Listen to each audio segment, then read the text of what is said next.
America से नहीं, mister Donald Trump से संबंधित है। Yes, let us proceed. Start करते हैं इसी टॉपिक से, क्योंकि ये बहुत ही बर्निंग टॉपिक है एट प्रेजेंट। इसकी पूरी कहानी मैं बताता हूं आप लोगों को, थोड़ा सुनिएगा। United States of America, USA, the world super power, economic super power, military superpower, science and technology superpower. Right since the Second World War, United States of America has maintained the topmost status at the global level in various fields.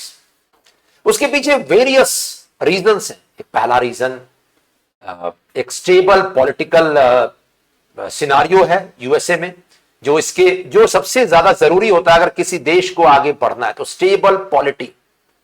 Second point, good education system and research system, बहुत अच्छी शिक्षा प्रणाली है America में, और research and development पर बहुत focus है। अच्छा खासा जीडीपी का पैसा जा रहा था रिसर्च में, और इसीलिए यूएसए बना, आप कह सकते हैं, इनोवेशन का भी एक हब लास्ट 50 इयर्स में। थर्ड पॉइंट, एक बहुत बड़ी खासियत थी अमेरिका में। अमेरिका में खासियत यह थी, अमेरिका देखिए, यूनाइटेड स्टेट्स ऑफ अमेरिका का इतिहास बहुत पुराना नहीं है। जो वहां ट्राइबल्स रहते थे, they don't have any role now in USA economy. The USA was the United States of America, the present day USA जो आप देख रहे हैं, ये बसाया गया था। वहां के जितने लोग आप देख रहे हैं एडमिनिस्ट्रेशन में, ये लोग बाहर के हैं, मींस इनका ओरिजिन बाहर का है। पहले ब्रिटिशर्स गए वहां पर, यूएसए जो नॉर्थ अमेरिकन कंटिनेंट है वहां बसे, और उसके बाद डिफरेंट कंट्रीज के लोग, डायस्पोरा, वहां जाकर बसे, और आज यूएसए एक ग्लोबल सुपर पावर है। इस सुपर पावर स्टेटस में इंडियंस का भी बड़ा हाथ है। आप सैन फ्रांसिस्को में सिलिकॉन वैली प्रोजेक्ट की बात कह लीजिए, या आप किसी भी सर्विस सेक्टर, यूएसए के सर्विस सेक्टर में किसी भी कंपनी के चेयरमैन या एमडी का पोजीशन देख लीजिए, उसमें 60% to 70% are Indians. Huge role.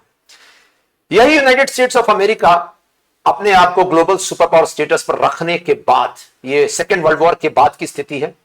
60s और 70s में जब कहा जाता था कि यूनाइटेड स्टेट्स ऑफ अमेरिका और गोल्ड, जो यूएसए की इकोनॉमी, और गोल्ड, सोने की जो कीमत है, वो दोनों बराबर है। मींस उतना ही विश्वास जितना आपको सोने की कीमत पर है, गोल्ड की कीमत पर है, उतना ही यूएसए की इकोनॉमी पर कर लीजिए।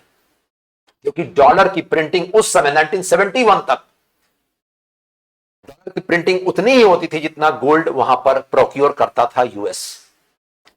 1971 के बाद से डॉलर को, यूएस अमेरिकन डॉलर को डीलिंक किया गया गोल्ड से, और उसके बाद डॉलर की प्रिंटिंग बढ़ी, ग्लोबलाइजेशन का एरा आया, और पैसे का प्रिंटिंग बढ़ा अमेरिका में।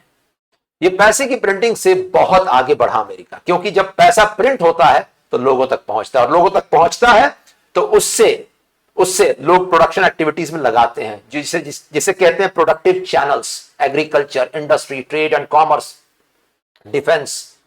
और जब ये लोग लगाते हैं प्रोडक्शन चैनल्स में, तो इसका यील्ड्स या डिविडेंड्स मिलते हैं। लेकिन इसमें बीच बीच में कुछ परेशानियां भी होती हैं। अगर पैसे ज्यादा प्रिंट हो रहे हैं और उसके बाद उसका सही से अकाउंटिंग नहीं हो रही, क्योंकि बैंक्स के पास ये पैसा रहता है, बैंक्स लोन के रूप में देते हैं, और ये पूरा पैसा सर्कल में घूमता रहता है पूरी इकोनॉमी में।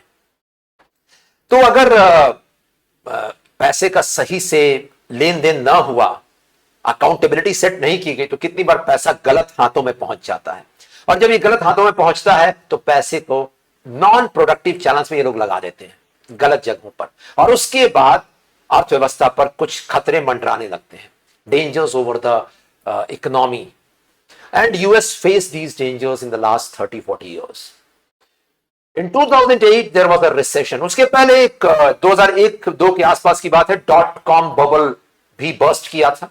ये सारे जो क्राइसिस आए हैं यूएस में, इसमें कहीं ना कहीं पैसे का एक्सेसिव सप्लाई रहा है कुछ पर्टिकुलर सेक्टर्स में। मैं एग्जांपल बता दूं आपको, आईटी सेक्टर और स्टॉक मार्केट में एक्सेसिव पैसे की सप्लाई थी 1998-1999 में, जिसके कारण एक बबल बना। बबल का मतलब होता है कि जितना सोचा नहीं, जितना होगा नहीं, उतना सोच लिया गया है वहां पर, और जब ये बबल बर्स्ट करता है तो पैसा पूरा वेस्ट हो जाता है। बबल बर्स्ट करता है, .com बबल क्राइसिस, उसके बाद स्टॉक मार्केट्स रिसीड किए यूएस में, और यूएस इकोनॉमी ने फेस किए प्रॉब्लम्स, लेकिन फिर से यूएस की इकोनॉमी खड़ी हो जाती है। उसके बाद 2008 आपको भी पता है, सब prime lending crisis, housing sector, real estate sector का ये प्रॉब्लम था। और उसके बाद 2008 का जो ग्लोबल क्राइसिस था उसका असर तो इंडिया पे भी दिखा। इसी ग्लोबल क्राइसिस के बाद, रियल एस्टेट सेक्टर के क्राइसिस के बाद G20 समिट्स होने शुरू हुए, जिसमें हेड ऑफ गवर्नमेंट्स बैठने शुरू हुए। जो आप G20 देख रहे हैं, इंडिया में हुआ 2 साल पहले। Head of government, that is prime ministers, presidents of G20 countries are participating. It started off from 2009 after the 2008 crisis when US came to realize that अब वो पूरे संसार की अर्थव्यवस्था नहीं संभाल सकता है।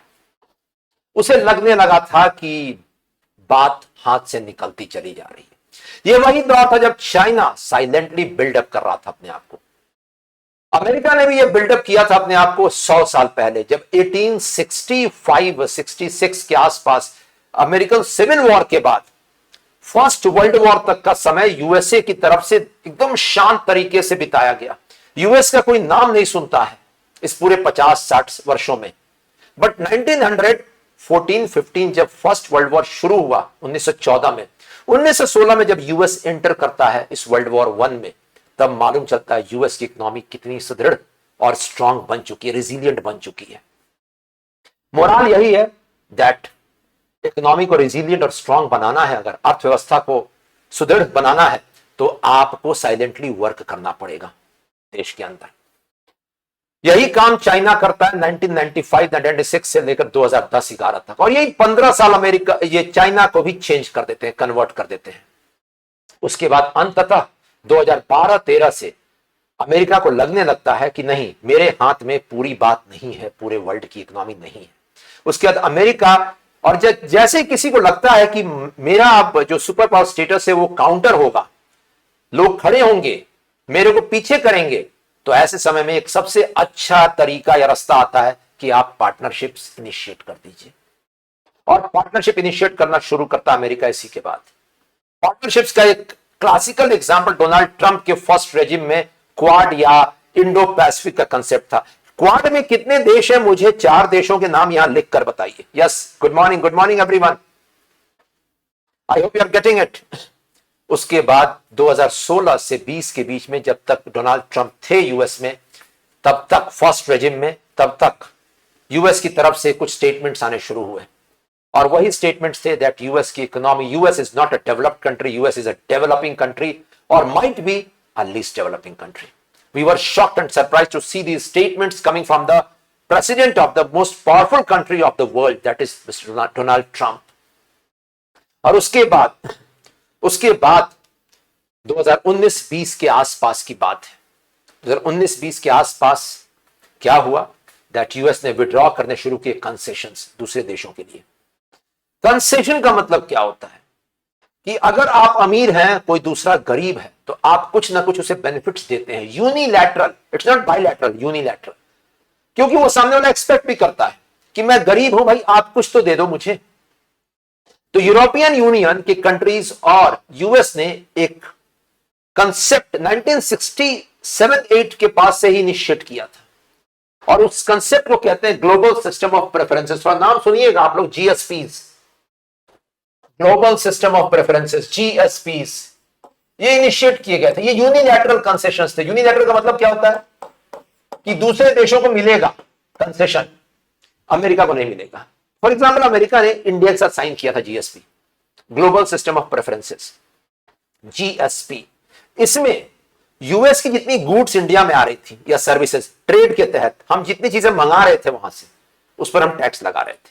हमारे यहां टैक्स था, और झूठ नहीं बोला जाएगा, 10% से लेकर कुछ चीजों पर 200% तक टैक्स था। लेकिन वो चीजें कौन सी है, ये भी तो ध्यान देने वाली बात है, हम पढ़ेंगे आज इसको।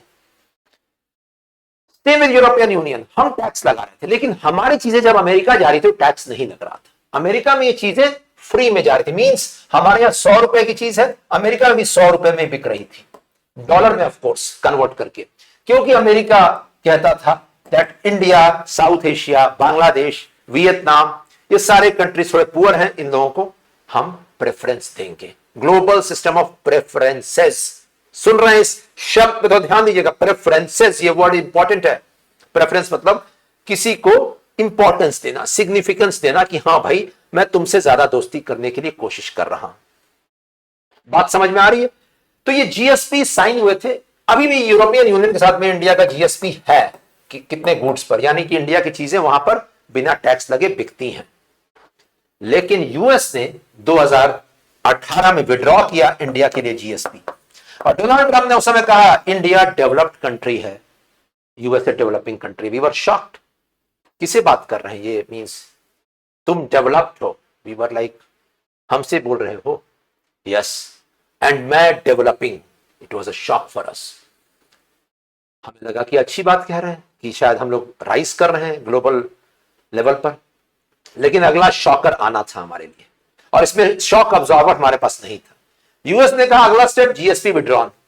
अब जितनी चीजें आपके यहां से आएंगी हमारे यहां, उस पर टैक्स लगेगा। बात समझ में आ रही है? और टैक्स लगना शुरू हो गया। टैक्स इनिशिएट किया गया हल्के, मींस कम टैक्सेस, 10% से के आसपास इनिशिएट किया गया। मैक्सिमम गया टैक्स 15% तक कुछ चीजों पर, लेकिन कुछ चीजों पर अभी भी 0% टैक्स अमेरिका इंपोज करता है इंडियन गुड्स के ऊपर। Is it clear? Tell me students, मुझे बताइए क्या यहां तक बातें समझ में आ रही हैं? तो late me no in the chat box.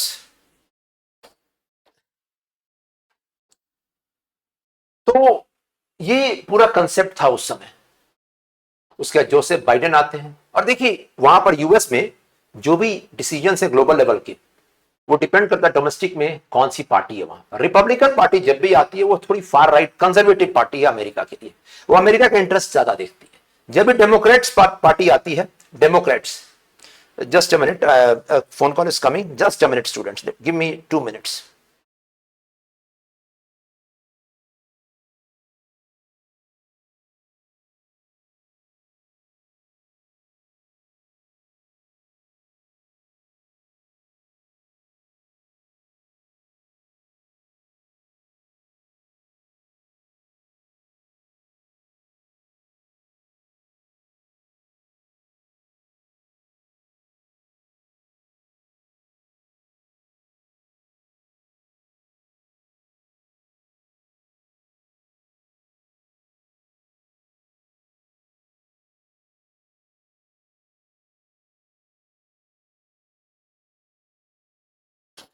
Yes, late me know students. तो यहां पर हम लोग कहां पर थे? जोसेफ बाइडेन की सरकार आती है, फिर से इंडिया के लिए थोड़ा सा कंसेशन मिलना शुरू होता है। लेकिन डोनाल्ड ट्रंप इसी बात पर इलेक्शन लड़ते हैं लास्ट ईयर। डोनाल्ड ट्रंप के इलेक्शन में हर चीज में एक ही शब्द था, make America great again, MAGA। और डोनाल्ड ट्रंप कहते हैं अमेरिकन को कि मुझे जिता दो इस बार, मैं अमेरिका को वापस ग्रेटनेस के लेवल पर ले जाकर रख दूंगा। ग्रेटनेस के लेवल पर, यस। और उसके बाद डोनाल्ड ट्रंप जीत जाते हैं, क्योंकि देखिए लोगों की अगर साइकोलॉजी से आप खेल लोगे तरीके से, तो लोग आपके पीछे दौड़ लगा देंगे। अगर आपने लोगों के पेन पॉइंट, पेन का मतलब जहां दुख हो रहा है आपको, अगर उसको तरीके से आपने पॉलिश कर दिया, तो लोग जान देने को रेडी हो जाएंगे आपके लिए। लोग ये भी नहीं पूछेंगे कि आप इंप्लीमेंट कैसे करोगे इस चीज को। उसके डोनाल्ड ट्रंप ने कहा कि मुझे जिता दो, मैं अमेरिका को वापस उस लेवल पर ले जाऊंगा जहां पर वो था पहले। किस लेवल पर किसी ने पूछा नहीं। कैसे ले जाओगे इसकी तो बात ही नहीं उठी। बस बोला गया, डोनाल्ड ट्रंप ने कह दिया तो कह दिया है, इस बार हम इन्हीं को वोट देंगे। उधर जोसेफ बाइडेन को लेकर एक प्रॉब्लम भी थी। Joseph Biden was an indecisive personality, very much indecisive. मतलब किसी भी बात पर उन्हें 2 बार 3 बार इधर उधर, फिकल माइंडेडनेस जिसे कहते हैं, सोचने की बात थी, और हर जगह वो डिसीजन सही से ले नहीं पाते थे। एक इंसान ऐसा है अमेरिका में, जोसेफ बाइडेन, जो डिसीजन ले नहीं पाते थे। एक डोनाल्ड ट्रंप ऐसे हैं जो डिसीजन लेने के बाद सोचते हैं। तो डोनाल्ड ट्रंप जीतते हैं, और उसके जनवरी में जब वो 3rd वीक में यूएस प्रेसिडेंट के पद पर आते हैं, तो सबसे पहला अनाउंसमेंट होता है कि हम अब अमेरिका को ग्रेट बनाने का रास्ता निकाल रहे हैं। लोग पूछते हैं कौन सा रास्ता है आपका? डोनाल्ड ट्रंप कहते हैं एक ही रास्ता है। हमारे यहां जो बाहर की चीजें आ रही है वो 0% टैक्स पर क्यों आ रही है? हम टैक्स लगाएंगे। और डोनाल्ड ट्रंप का साफ साफ यहां पर निकलता है स्टेटमेंट रेसिप्रोकल टैरिफ को लेकर, रेसिप्रोकल टैरिफ, यस। और वो इंपोज करना शुरू करते हैं। चाइना को कहते हैं कि मैं 100% रेसिप्रोकल टैरिफ लगाऊंगा, वियतनाम को 46%, इंडिया को 26%। ये टैरिफ पता है किस पे डिपेंड करता है? टैरिफ का मतलब होता है टैक्स लगाना आपकी चीजों के ऊपर। टैरिफ किस पे डिपेंड करता है? डोनाल्ड ट्रंप से कोई पूछता है, उन्होंने कहा एक मैथ्स का फॉर्मूला है, हम लोगों ने निकाला है। बोला गया ये सबके लिए अलग अलग क्यों है? वियतनाम के लिए 46 सोचिए 100 रुपए की चीज 146 में बिकेगी अमेरिका में अब। इंडिया के लिए 26%, चाइना के लिए 100% या 300%। यह डिपेंड करता है रेसिप्रोकल टैरिफ कि आपका ट्रेड बैलेंस कैसा है।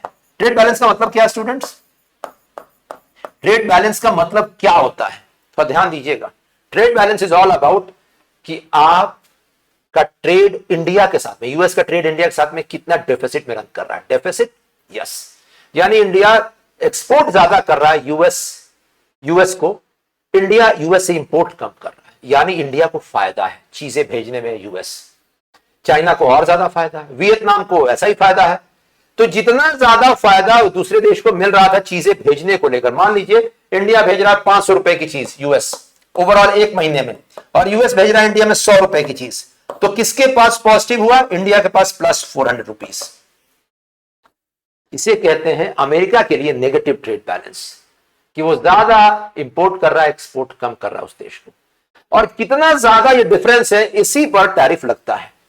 टैरिफ लगाया गया चाइना पर, तो आपने सुना होगा 200-300%, वियतनाम पर 46%। वियतनाम से भी ट्रेड डील साइन हुई है, इंडिया से ट्रेड डील डिस्कशंस जून 27 को टीम गई थी यहां से, कल शाम को वापस आई है।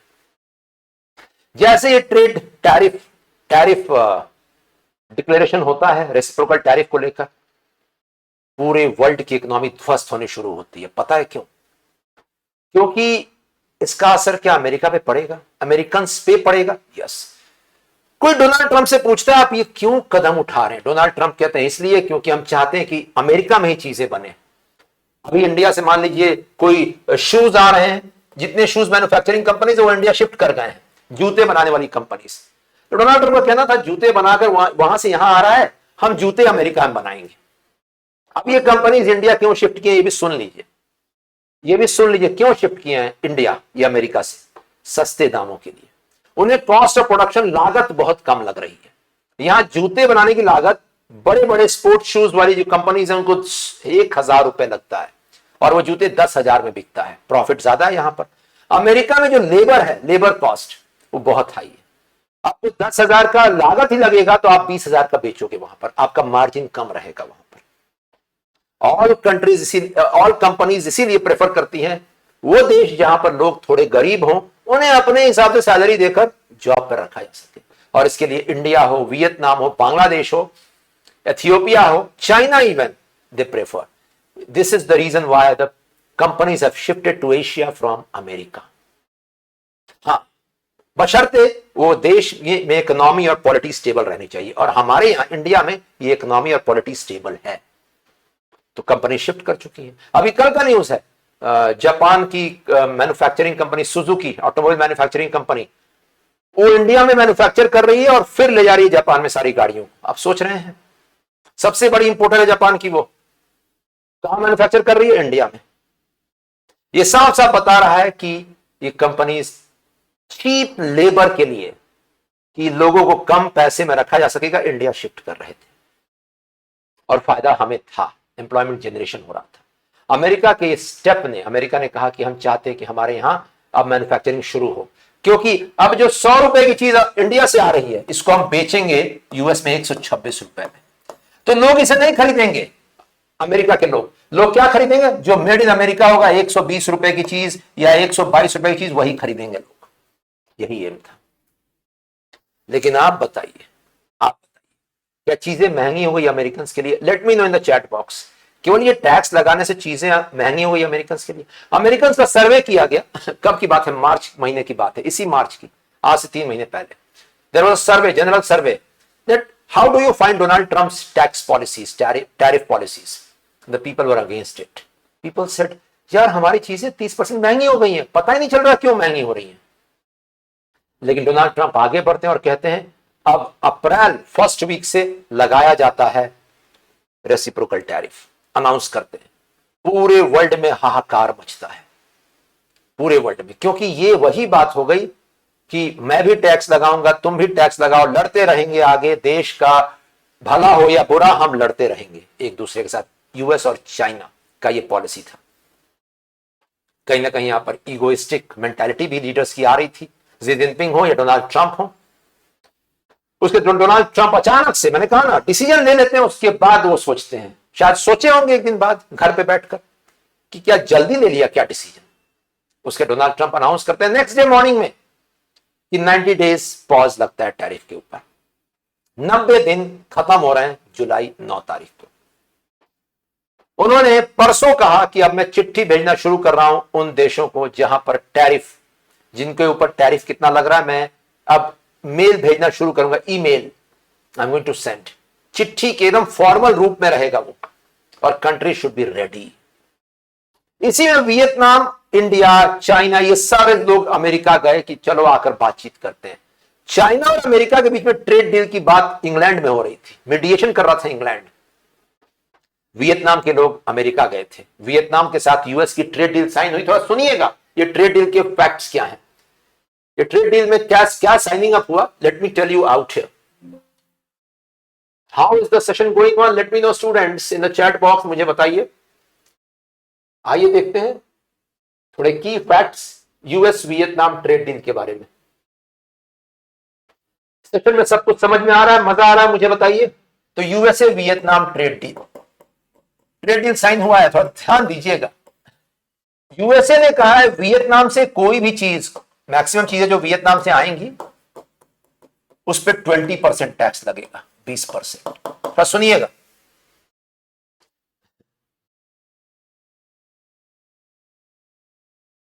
और अमेरिका से जो भी चीज वियतनाम जाएगी उस पर 0% टैक्स लगेगा। यही है नया ट्रेड डील वियतनाम और यूएस का। सोच रहे हैं yes yes yes yes put trade weaponisation शुरू होगा। 2 years back only we had discussed this topic in Saksham mentorship classes.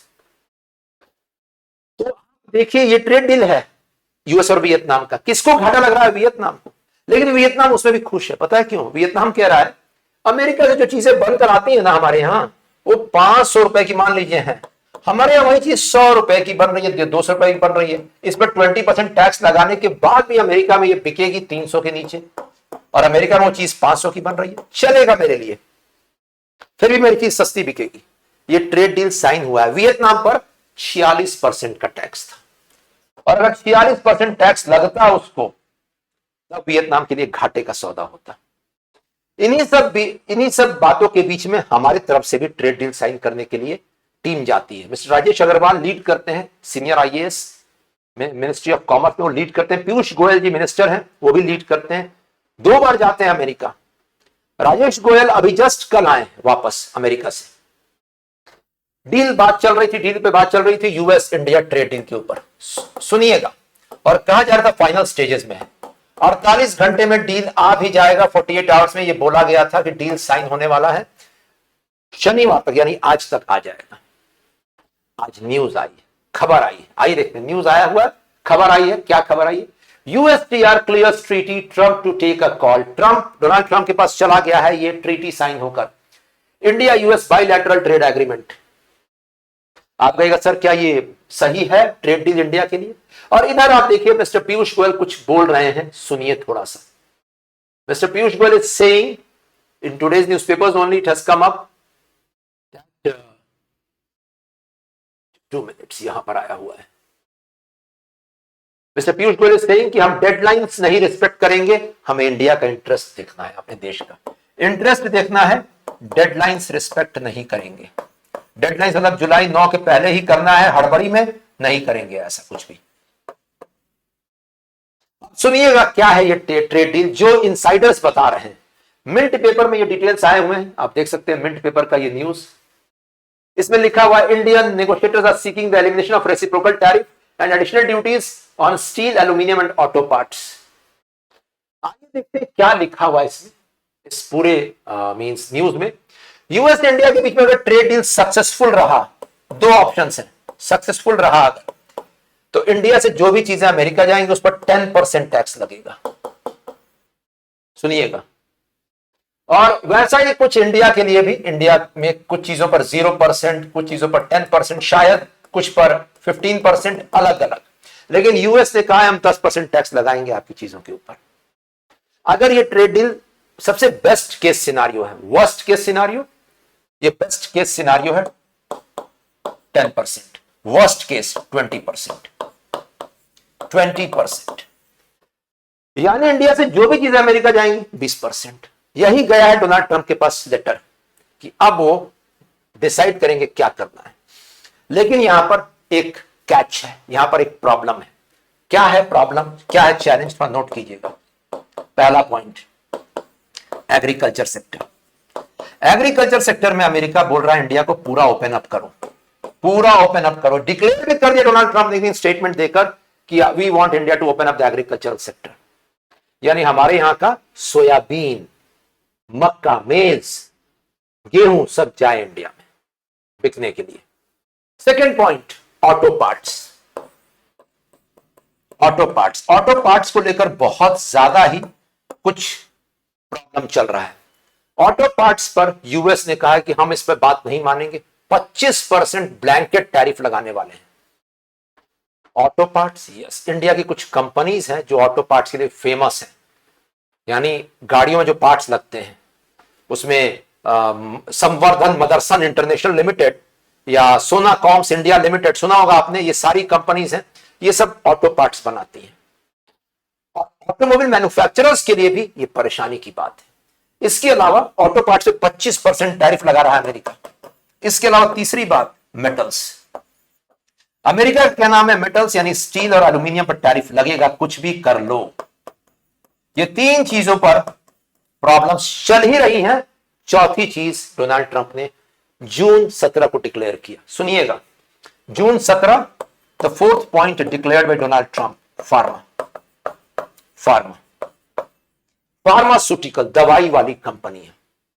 India की जो दवा मैन्युफैक्चरिंग कंपनीज है, example Aurobindo pharma, lupin industries limited, granules India limited, या डॉक्टर रेड्डीज, या बायोकॉन, या Laurus labs, ये सारी कंपनीज का अच्छा खासा पोर्शन बाहर के पैसे से आता है। यानी कि बाहर में ये कंपनीज भेजती हैं दवाइयां, सस्ती दवाइयां अमेरिका में, अमेरिका से इनका 30 से 50% तक का रेवेन्यू जनरेशन होता है। और डोनाल्ड ट्रंप इससे खुश नहीं है। वो कह रहे हैं मेड इन इंडिया दवाइयां बेची जा रही है यहां पर, हम नहीं मानेंगे इसे। जून 17 को डिक्लेयर करते हैं डोनाल्ड ट्रंप अचानक सुबह उठकर, वो सुबह उठते ही कुछ उनके माइंड में आता है, कुछ डिस्टर्बेंस क्रिएट हो, डिक्लेयर करते हैं क्या, pharma tariff coming soon, and it's very soon. He says it's not today or tomorrow, but it's not even going to come up late. It's going to come up very soon. Very soon, कोई पूछता है क्या मतलब very soon का, उन्होंने कहा समय आते ही पता चल जाएगा, अचानक से सुबह उठ के अनाउंस कर देंगे। लोग कहते हैं ये 1 महीना के आसपास का टाइम लगेगा इसमें। अब फार्मा अलग से सेक्टर, इन सब के बीच इंडिया डिस्कशन के लिए जाता है। वहां पर इंडिया के जो एक्सपर्ट्स हैं वहां जाते हैं, industry experts. Mister Rajesh Agarwal senior IAS lead कर रहे थे इस डेलीगेशन को। जून 27 से जुलाई 3 तारीख तक ये लोग वहीं बैठे हुए थे, रात दिन बातचीत चल रही थी, मिडनाइट ऑयल बर्न कर रहे थे ये लोग। लेकिन अमेरिका ने एग्रीकल्चर पर बात नहीं मानी। उसने कहा एग्रीकल्चर ओपन अप करो, हमें इस पर ओपन अप करना है। And it's not Donald Trump only, it's the whole US administration which wants the agricultural sector to open up. आप कहिएगा सर इंडिया को ओपन अप करने में क्या दिक्कत है, और ये ऑटो पार्ट्स का क्या लफड़ा है। ऑटो पार्ट्स का लफड़ा देख लीजिए।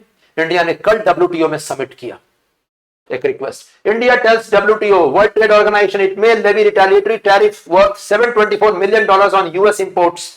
अमेरिका से हम भी इंपोर्ट करते हैं गाड़ियों को, गाड़ियों के पार्ट्स को, हम भी लगा देंगे टैरिफ। इंडिया ने कहा tit for tat, that's it. आप डाल हम पात, आप जो स्टेप लीजिएगा ऑटो में हम भी लेंगे, क्योंकि हमारे यहाँ की ऑटोमोबाइल मैन्युफैक्चरिंग कंपनीज मैन्युफैक्चरिंग का बेस है इंडिया में, और आप उसी को टारगेट कर रहे हैं। You can see it here. तो रिटेलिएटरी टैरिफ्स लगने वाले हैं, इंडिया ने कह दिया। और इंडिया ने कहा है कि 25, देखिए मार्च 26 को यूएस ने 25% टैक्स बढ़ाया था passenger vehicles, light trucks and automobile parts के ऊपर जो इंडिया से निकल रहे थे। इंडिया ने कहा हम भी इतना ही लगा देंगे। ट्रेड वॉर की क्या ये शुरुआत है या सही में सब कुछ ठीक हो जाएगा? समय बताएगा ये, और ये समय ज्यादा दूर नहीं है, जुलाई 9 तारीख आपको दिखेगा क्या होने वाला है। लेकिन फिलहाल डोनाल्ड ट्रंप एडमिनिस्ट्रेशन ने आज सुबह से चिट्ठी लिखकर भेजना शुरू कर दिया है अलग अलग देशों को, दैट कितना टैरिफ लगने वाला है। उन्होंने कहा मेरे पास 12 देशों की लिस्ट सबसे पहले है, उसमें इंडिया का नाम नहीं है, लेकिन हां हमारे साथ ट्रेड डील साइन शायद हुआ भी नहीं है अभी तक। क्या होगा, let us see. But pharma is to be out of this trade deal, I suppose, जहां तक मुझे लग रहा है, क्योंकि फार्मा पे वो डिस्कशन ही नहीं करना चाह रहे हैं। और गाड़ियों के पार्ट्स पर तो पक्का वो कह रहे हैं टैक्स लगाएंगे, कुछ भी कर लो। स्टील एल्यूमिनियम पर टैक्स लगाएंगे, कुछ भी कर लो। और एग्रीकल्चर को ओपन अप करो तभी बात होगी। बचा क्या, बता दीजिए मुझे, कुछ बचा है इसके बाद? क्या बचा है? सर्विस सेक्टर, सर्विस सेक्टर की बात ही नहीं होती। मैन्युफैक्चरिंग में क्या बचा है, लेट मी नो। जूता, कपड़ा, अब ध्यान दीजिएगा, कपड़ा, टेक्सटाइल, टेक्सटाइल में इंडिया की एक सबसे महत्वपूर्ण कंपनी है वेल्सपन इंडस्ट्रीज लिमिटेड, नाम सुना होगा आपने, वेल्सपन। इसका लगभग 60% रेवेन्यू अमेरिका से आता है। 60% रेवेन्यू अमेरिका से आता है। सबसे ज्यादा टेक्सटाइल कंपनीज को झटका लगने वाला है, कपड़े मैन्युफैक्चरिंग कंपनीज को। आप देखिएगा जुलाई 9 तारीख के बाद ये सांस रोक के बैठे हुए हैं। फार्मा सेक्टर कंपनीज तो ऑलरेडी 3 महीने से तलवार की नोक पे चल रहे हैं कि पता नहीं अगले स्टेप में क्या हो जाए, हमारा मार्केट सबसे बड़ा खत्म हो जाए अमेरिका का। इधर अमेरिका के सीनेट में एक और भी बिल इंट्रोड्यूस किया गया है कि जो देश रशिया से रिश्ता जोड़े रखेंगे, चाइना और इंडिया को टारगेट करते हुए तेल के लिए, उन देशों पर 500% टैरिफ। फिलहाल जिटर्स आने शुरू हो गए हैं ग्लोबल इकोनॉमी में वापस, जैसा अप्रैल में आया था। Let us see what is going to happen. But ये 90 days tariff pause didn't bring anything. केवल वियतनाम ट्रेड डील हुआ, चाइना ट्रेड डील तो ऐसा हुआ कि पता ही नहीं चला है, नहीं मालूम चला है किसी को क्या हुआ है ट्रेड डील में। वियतनाम ट्रेड डील हुआ है, वियतनाम एक छोटा सा देश है, बाकी सारे देश सांस रोक के बैठे हुए हैं, क्योंकि उन्हें यह पसंद नहीं है, किसी को भी पसंद नहीं आएगा कि आप यूनिलैटरल तरीके से अमेरिका के लिए कंसेशंस मांगिए, जबकि आप डेवलप्ड कंट्री हैं। हमें भी पसंद नहीं आ रहा, और इसीलिए मिस्टर पीयूष गोयल ने आज सुबह, कल शाम को स्टेटमेंट दिए, mister Piyush Goyal commerce minister, that India अपना इंटरेस्ट देखेगा। बिल्कुल इंटरेस्ट देखना जरूरी है अब, ना कि डेडलाइन सेट करना, जुलाई 9 के पहले साइन कर लो नहीं तो मैं देख लूंगा, या अमेरिका की तरफ से जो स्टेटमेंट्स हैं, this is not conducive for the global economy, let alone the developing countries. छोड़ दीजिए, ये अमेरिका के लिए भी कंड्यूसिव नहीं है इस तरह के स्टेटमेंट्स। तो अब जुलाई 9 का इंतजार है। फिलहाल सब कुछ पेचीदा हो चुका है, प्रॉब्लमैटिक चैलेंजेस आर इमर्जिंग। अब खिचड़ी पक गई है ट्रेड को लेकर, और इसमें कैसे हम नेविगेट करेंगे इन ट्रेड चैलेंजेस को, इस समय बताएगा। लेकिन सब कुछ सही नहीं चल रहा है ग्लोबल इकोनॉमी के लिए। उधर थोड़ा ध्यान दीजिएगा, साथ में ये पॉइंट भी डिस्कस करना जरूरी था। यूएस के मार्केट्स लाइफ टाइम हाई पर है, लाइफ टाइम हाई पर, yes, life time high. And people are thinking that stock markets में लोगों ने पैसा लगाया है, धुआंधार पैसा लगाया है कि सब कुछ सही चलेगा, कंपनीज का बिजनेस सही चलेगा। लेकिन लास्ट जुलाई 2024 में भी उस समय तक का लाइफ टाइम हाई लगा था यूएस के मार्केट्स में, और उसके बाद 12% करेक्शन कर गया था यूएस मार्केट फरवरी तक। लाइफ टाइम हाई पर है आज यूएस मार्केट, फिर से वही जुलाई का महीना। अब क्या होगा समय बताने वाला। अगले 6 महीने बहुत ही ज्यादा फ्राजाइल कंडीशन से इमर्ज करेंगी कंट्रीज के लिए। हम कैसे नेविगेट करेंगे, हमें क्या करना है, इसको लेकर डिस्कशंस चल रहे हैं। और ध्यान दीजिएगा, हमारे कॉमर्स मिनिस्टर यही कह रहे हैं, और यही एक्सपर्ट्स भी कह रहे हैं, India should look for alternative countries. Do you also agree? Tell me. Yes, even I agree with this point, India should look for alternative countries. Alternate countries, America पर ही क्यों इतना फोकस? सारे देश आपस में दोस्ती करना शुरू कर दें, यूरोपियन यूनियन से दोस्ती हो जाए, चाइना के साथ ट्रेड डील साइन हो जाए, अगर चाइना रेडी है तो अफ्रीकन कंट्री से साइन हो। हमें मार्केट चाहिए ना भाई, मार्केट जगह जगह मिल सकता है।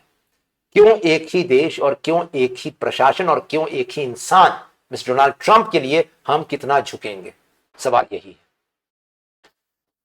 So now the trade deal is going to come out. In any scenario, Indian goods will face tariff, either 10% or 20%. This is the best and worst case scenario.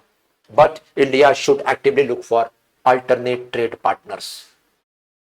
और इसीलिए मैंने यहां एक सवाल, मैं आपसे एक सवाल पुटअप कर रहा हूं। इंडिया को नेविगेट करना है, ये परेशानियों से गुजरना है, आगे बढ़ना है, रिजिलियंट करना है अपने आप को, तो क्या स्टेप लेना चाहिए हमारे देश को, आप लिखिएगा आज और आंसर राइटिंग ग्रुप पे पुटअप कीजिएगा। 5 कदम, 5 स्टेप कोई जो इंडिया ले सकता है। फिलहाल इस टॉपिक पर डिस्कशन होता रहेगा क्योंकि अगले 1 हफ्ते यही टॉपिक आने वाला है स्टूडेंट्स, आप देख सकते हैं। Vietnam deal has some takeaways, China red flag and cues for India, लिखा हुआ फाइनेंशियल एक्सप्रेस का ये न्यूज है। ये पता अब लड़ाई कहां की हो गई था, सुनिएगा इस चीज के ऊपर। अब लड़ाई अमेरिका और वियतनाम या अमेरिका और इंडिया की नहीं है, ये लड़ाई अब लड़ाई है वियतनाम और इंडिया की। सोच रहे हैं ऐसी लड़ाई हो गई है, ये लड़ाई जनरेट करवाया अमेरिका ने, या वियतनाम वर्सेस चाइना की। कौन सबसे कम टैरिफ रेट क्लॉक करेगा दोस्ती में, उसकी चीजें ज्यादा बिकेंगी वहां पर। सोच रहे हैं, ये तो वही बात हो गई कि पहले अमेरिका ने कहा ग्लोबलाइजेशन करो, दोस्ती करो, आगे बढ़ो, पूरा वर्ल्ड एक ग्लोबल विलेज है, बॉर्डरलेस वर्ल्ड कर दो, बॉर्डर्स खत्म कर दो, बाउंड्रीज खत्म कर दो। और उसके बाद अमेरिका को जब घाटा लगना शुरू हुआ तो अमेरिका ने यही कह दिया, बॉर्डर वापस रीइंस्टेट करो, ग्लोबलाइजेशन का जमाना गया, कंजर्वेटिव अप्रोच का जमाना आया।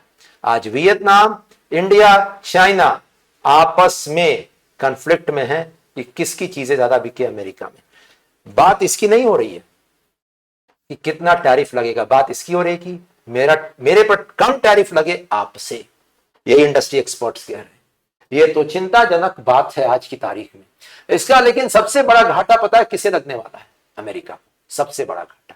आइए फिलहाल एक फाइनेंशियल एक्सप्रेस का एक आर्टिकल आया था कल ही, देखते हैं उस आर्टिकल। लिखा हुआ है holding firm on agri red lines. आप देखिए एग्रीकल्चर को लेकर, एग्रीकल्चर एक ऐसा सेक्टर है ना कि यहां पर कुछ भी साइन करने से पहले 2 बार किसानों से पूछना जरूरी है, और फार्मर्स यूनियन से जरूरी है पूछना, बहुत जरूरी है। फार्मर्स यूनियन से पूछना जरूरी है क्योंकि agriculture, and this is what the author is writing, agriculture is somewhere, agriculture का इंपॉर्टेंस इंडिया के लिए ऐसा रेवेन्यू जनरेशन नहीं है, रेवेन्यू जनरेट नहीं करता है सरकार के लिए, ये जनरेट करता है एम्प्लॉयमेंट लोगों के लिए। ये लेबर इंटेंसिव है, लेबर इंटेंसिव। ये फूड सिक्योरिटी जनरेट करता है लोगों के लिए, ये लाइवलीहुड जनरेट करता है लोगों के लिए, लाइवलीहुड। और आज भी 55% लोग खेती पर निर्भर हैं, डायरेक्टली। इनडायरेक्टली की बात छोड़ दीजिए, फूड प्रोसेसिंग इंडस्ट्रीज अगर आप देखिएगा, और ये जोमैटो, स्विगी, सब तो उसी पर डिपेंडेंट निर्भर है ना। आप देख लीजिए 65 से 70% जनसंख्या एग्रीकल्चर पर निर्भर है। हमारे मेजर क्रॉप्स जो होते हैं, व्हीट हो, राइस हो, हम एक्सपोर्ट भी करते हैं, और हमारे यहां सरकार सब्सिडी देती है। सरकार कहती है किसान गरीब है, किसान के लिए हमें स्टेप्स लेने पड़ेंगे, दिए जाते हैं। मिनिमम सपोर्ट प्राइस 1 है, न्यूनतम समर्थन मूल्य जिसे कहते हैं। Second point, ration card scheme, food security के लिए पीडीएस जिसे कहते हैं, किसानों तक अनाज पहुंचाना सस्ते दाम तक, सस्ते दाम में। ये सारे कदम उठा रही है सरकार, लेते रहिए सरकार, लेकिन इन सारे कदम में अब रुकावट हो सकता है आ जाए अगर एग्रीकल्चर में हम ओपन अप करें अपने मार्केट्स। और ये अमेरिका पहला देश नहीं जिसने ये एक्सेस मांगा है, इसके पहले ऑस्ट्रेलिया ने एक्सेस मांगा था, आज से 10 साल 12 साल हो गए पहले। न्यूजीलैंड ने एक्सेस मांगा था क्योंकि वहां पर ज्यादा है डेयरी इंडस्ट्री, लेकिन हम लोगों ने विड्रॉ किया उस एग्रीमेंट से। उस एग्रीमेंट का नाम था RCEP, regional comprehensive economic partnership. क्योंकि ऑस्ट्रेलिया और न्यूजीलैंड से अगर डेयरी प्रोडक्ट्स आएंगे तो हमारे यहां डेयरी इंडस्ट्री डूब जाएगा, जो व्हाइट रेवोल्यूशन से खड़ा हुआ है। Dairy industry is the largest sector of you can say industry providing employment. Direct और इनडायरेक्ट, फॉर्मल और इनफॉर्मल। तो एग्रीकल्चर पर एक्सेस और एग्रीकल्चर के गुड्स, सोयाबीन, थोड़ा ध्यान दीजिएगा, मेज, इस पर वो ड्यूटी हटाने की बात कर रहा है अमेरिका। क्या इसका असर पड़ेगा किसानों पर? आप लोग चैट बॉक्स में लिखकर बताइए, tell me.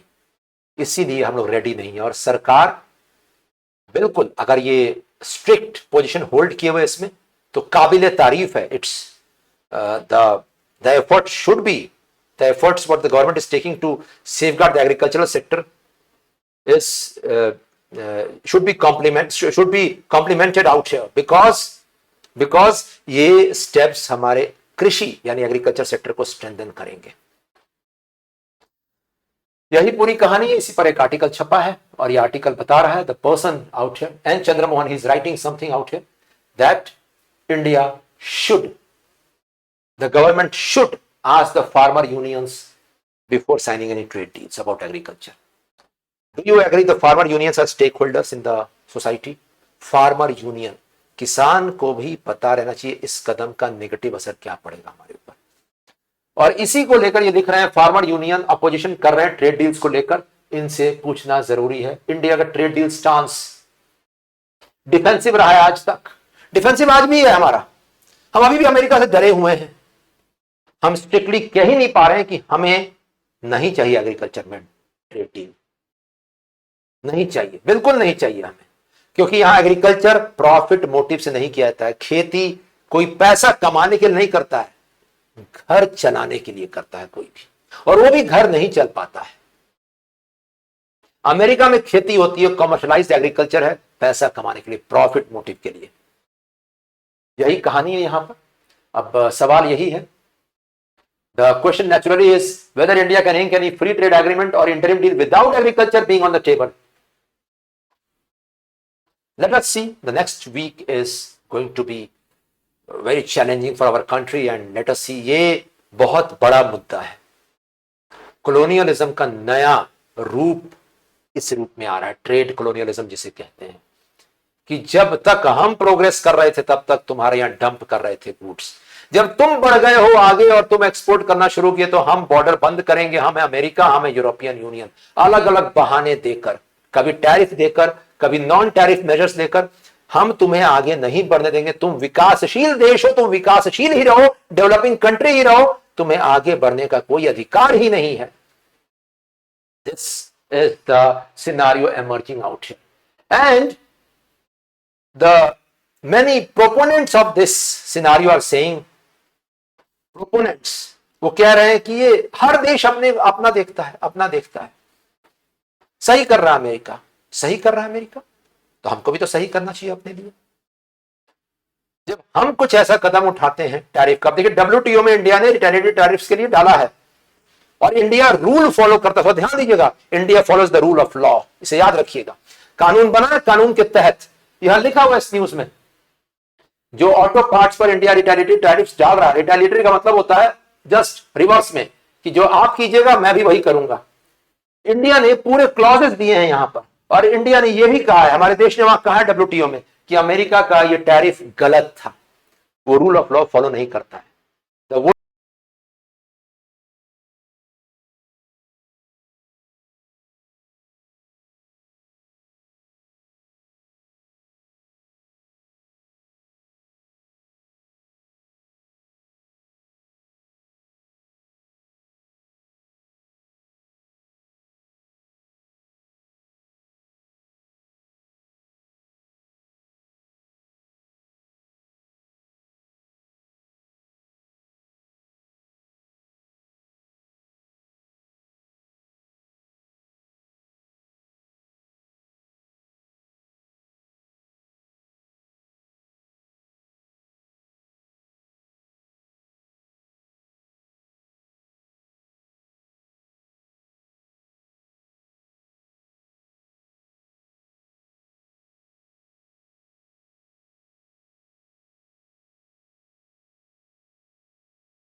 Yes, good morning everyone, नमस्कार साथियों, स्वागत करता हूं मैं आप सभी लोगों का इंडिया के best online learning platform for UPSC CSC preparations, IAS toppers मंत्र पर।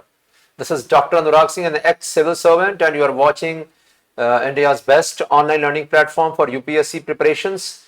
And the channel has been made for the future civil servants of the country. Yes. तो करंट अफेयर्स का सेशन जैसा कि रोज सुबह होता है, आज हम देखने वाले हैं। शनिवार रविवार को थोड़ा टाइमिंग डिलेज रहते हैं, 9 बजे के आसपास शुरू होता है। Rest of the days it starts off at 8 a.m. I have also put up the Google Forms in the chat box. Google Form pin up किया गया है, वहां पर पिंड है। वहां पर जो लोग इंटरेस्टेड हैं कोर्सेज परस्यू करने में, हम लोग अगले हफ्ते से कोर्स शुरू कर रहे हैं। मैं पहले से बता दूं, हमारे पास जो कोर्सेज अवेलेबल हैं, पहला सक्षम मेंटरशिप आंसर राइटिंग एंड उसके बाद प्रीलिम्स प्रोग्राम। तो सक्षम मेंटरशिप सबसे सफल प्रोग्राम है हमारा, and last 3 years it has been extremely successful in helping the students revise the concepts. It's like a brush up program for those who have prepared the static areas once. It's a holistic program and पूरा static area उसमें cover किया जाता है, revision लिया जाता है, India yearbook पढ़ाया जाता है, साथ में मेंस में आंसर राइटिंग भी होगा और चेकिंग भी होगी आंसर्स की, मैं खुद चेक करूंगा। और साथ में उसके बाद प्रीलिम्स के लिए जो प्रोग्राम शुरू होगा, it will be targeting the UPSC Civil Services 2026 prelims. Yes, those who have joined the session in the earlier attempts, they know the value of this program. So Saksham mentorship program, those who want to join, they can fill up the form. इसके अलावा हमारे पास 1 year लक्ष्य course के pre recorded lectures हैं। They are available at subsidized rate. Those who want the static areas, जो scratch से तैयारी शुरू कर रहे हैं और उन्हें सेशन लिंक्स चाहिए और उन्हें जैसे पॉलिटी हो, इंडियन इकोनॉमी हो, मॉड्यूल वाइज सेशंस अवेलेबल हैं। आज आपको डिटेल्स टेलीग्राम पर मिल जाएंगे, अलग से एक इमेज में, कि कौन से मॉड्यूल का कितना कॉस्ट है। You can pay it in one go and it will be very affordable and cheap, and you can watch the sessions to strengthen your static areas. और मैं बता दूं, स्टैटिक एरियाज में लक्ष्य 1 year प्री रिकॉर्डेड लेक्चर्स से बेहतर आपके पास कोई भी सुविधा नहीं रहेगी pan India. Let me tell you, relevant examples, PPTs और बुक्स के साथ में ये पढ़ाया जा रहा है। और मैं बता दूं आपको students that you are going to get the notes also in that. इसके अलावा aspirants current affairs notes program, hand written notes, इसका पहला सेट आज शाम को आएगा। बहुत डिलेड हुआ ये aspirants current affairs notes program, लेकिन अब आज शाम को हैंड रिटन पहले सेट ऑफ नोट्स आ जाएंगे। The delays were because of the students, it's not because the students. 22 अगस्त को मेंस है and those who are giving the mains, उनके साथ में एक्सट्रीमली बिजी शेड्यूल चल रहा था, तो फाइनली अब बाकी बच्चों के लिए भी कोर्स लॉन्च हो रहा है। अगले हफ्ते से विल बी लॉन्चिंग द सक्षम लाइव मेंटरशिप प्रोग्राम। शनिवार रविवार को क्लासेस रहेंगी, मैं बता दूं। सारी डिटेल्स आज दोपहर तक में आपके टेलीग्राम चैनल पर आ जाएगा। तो जो लोग इंटरेस्टेड हैं वो अभी ही फॉर्म फिलअप कर दें, जितनी जल्दी फॉर्म फिलअप कीजिएगा उतना अच्छा रहेगा। Will be getting some discounts also in that. चलिए बढ़ चलते हैं आज के सेशन की तरफ। और कुछ क्वेश्चंस भी आए थे, क्वेरीज आए थे लास्ट कपल ऑफ डेज में। क्या इस सेशन में एडिटोरियल्स कवर होते हैं? एडिटोरियल्स कवर होते हैं स्टूडेंट्स, कंप्लीट एडिटोरियल्स, जो भी रेलेवेंट एडिटोरियल्स हैं यूपीएससी के पॉइंट ऑफ व्यू से। देखिए, रेलेवेंट का मतलब क्या होता है? आर्टिकल्स और एडिटोरियल्स, जो भी आर्टिकल्स कोई कोई पुटअप करता है द हिंदू में, द इंडियन एक्सप्रेस में या फाइनेंशियल एक्सप्रेस में, वो 2 प्रकार के होते हैं। एक पहला कि देखिए वो पर्सनल ओपिनियन पुटअप कर रहा है, वहां पर वो पर्सनल ओपिनियन हो सकता है कि बायस्ड हो, पॉलिटिसाइज्ड हो, तो ऐसे आर्टिकल्स हम कवर नहीं करते हैं। जनरली हम कवर करते हैं एक ऐसा आर्टिकल जिसमें स्टैटिक एरियाज भी कवर हो रहे हैं और साथ में एक बैलेंस्ड ओपिनियन पुटअप किया गया हो मेंस के लिए। और हर रोज कम से कम 2 या 3 आर्टिकल्स कवर होते हैं। एक चीज याद रखिएगा आप लोग, करंट अफेयर्स में व्हाट मैटर्स इज दैट आपने जितनी पढ़ाई की है, जितने नोट्स निकाले हैं, पॉइंटर्स निकाले हैं, क्या वो आपको याद है कि नहीं। करंट अफेयर्स में ये मायने नहीं रखता है कि आप सब कुछ सारे न्यूज़पेपर्स एक साथ 6-8 घंटे लगाकर पढ़कर जा रहे हो, नहीं। और जो भी आपको मैटर मिल रहा है, it's one stop solution, means 4 अखबारों में से आप समझ सकते हैं 4 न्यूज़पेपर्स, और अब डाउन टू अर्थ के भी पुटअप किए जाएंगे आर्टिकल्स, उसका पूरा एक निचोड़ आपको मिलता है यहां पर। Clear?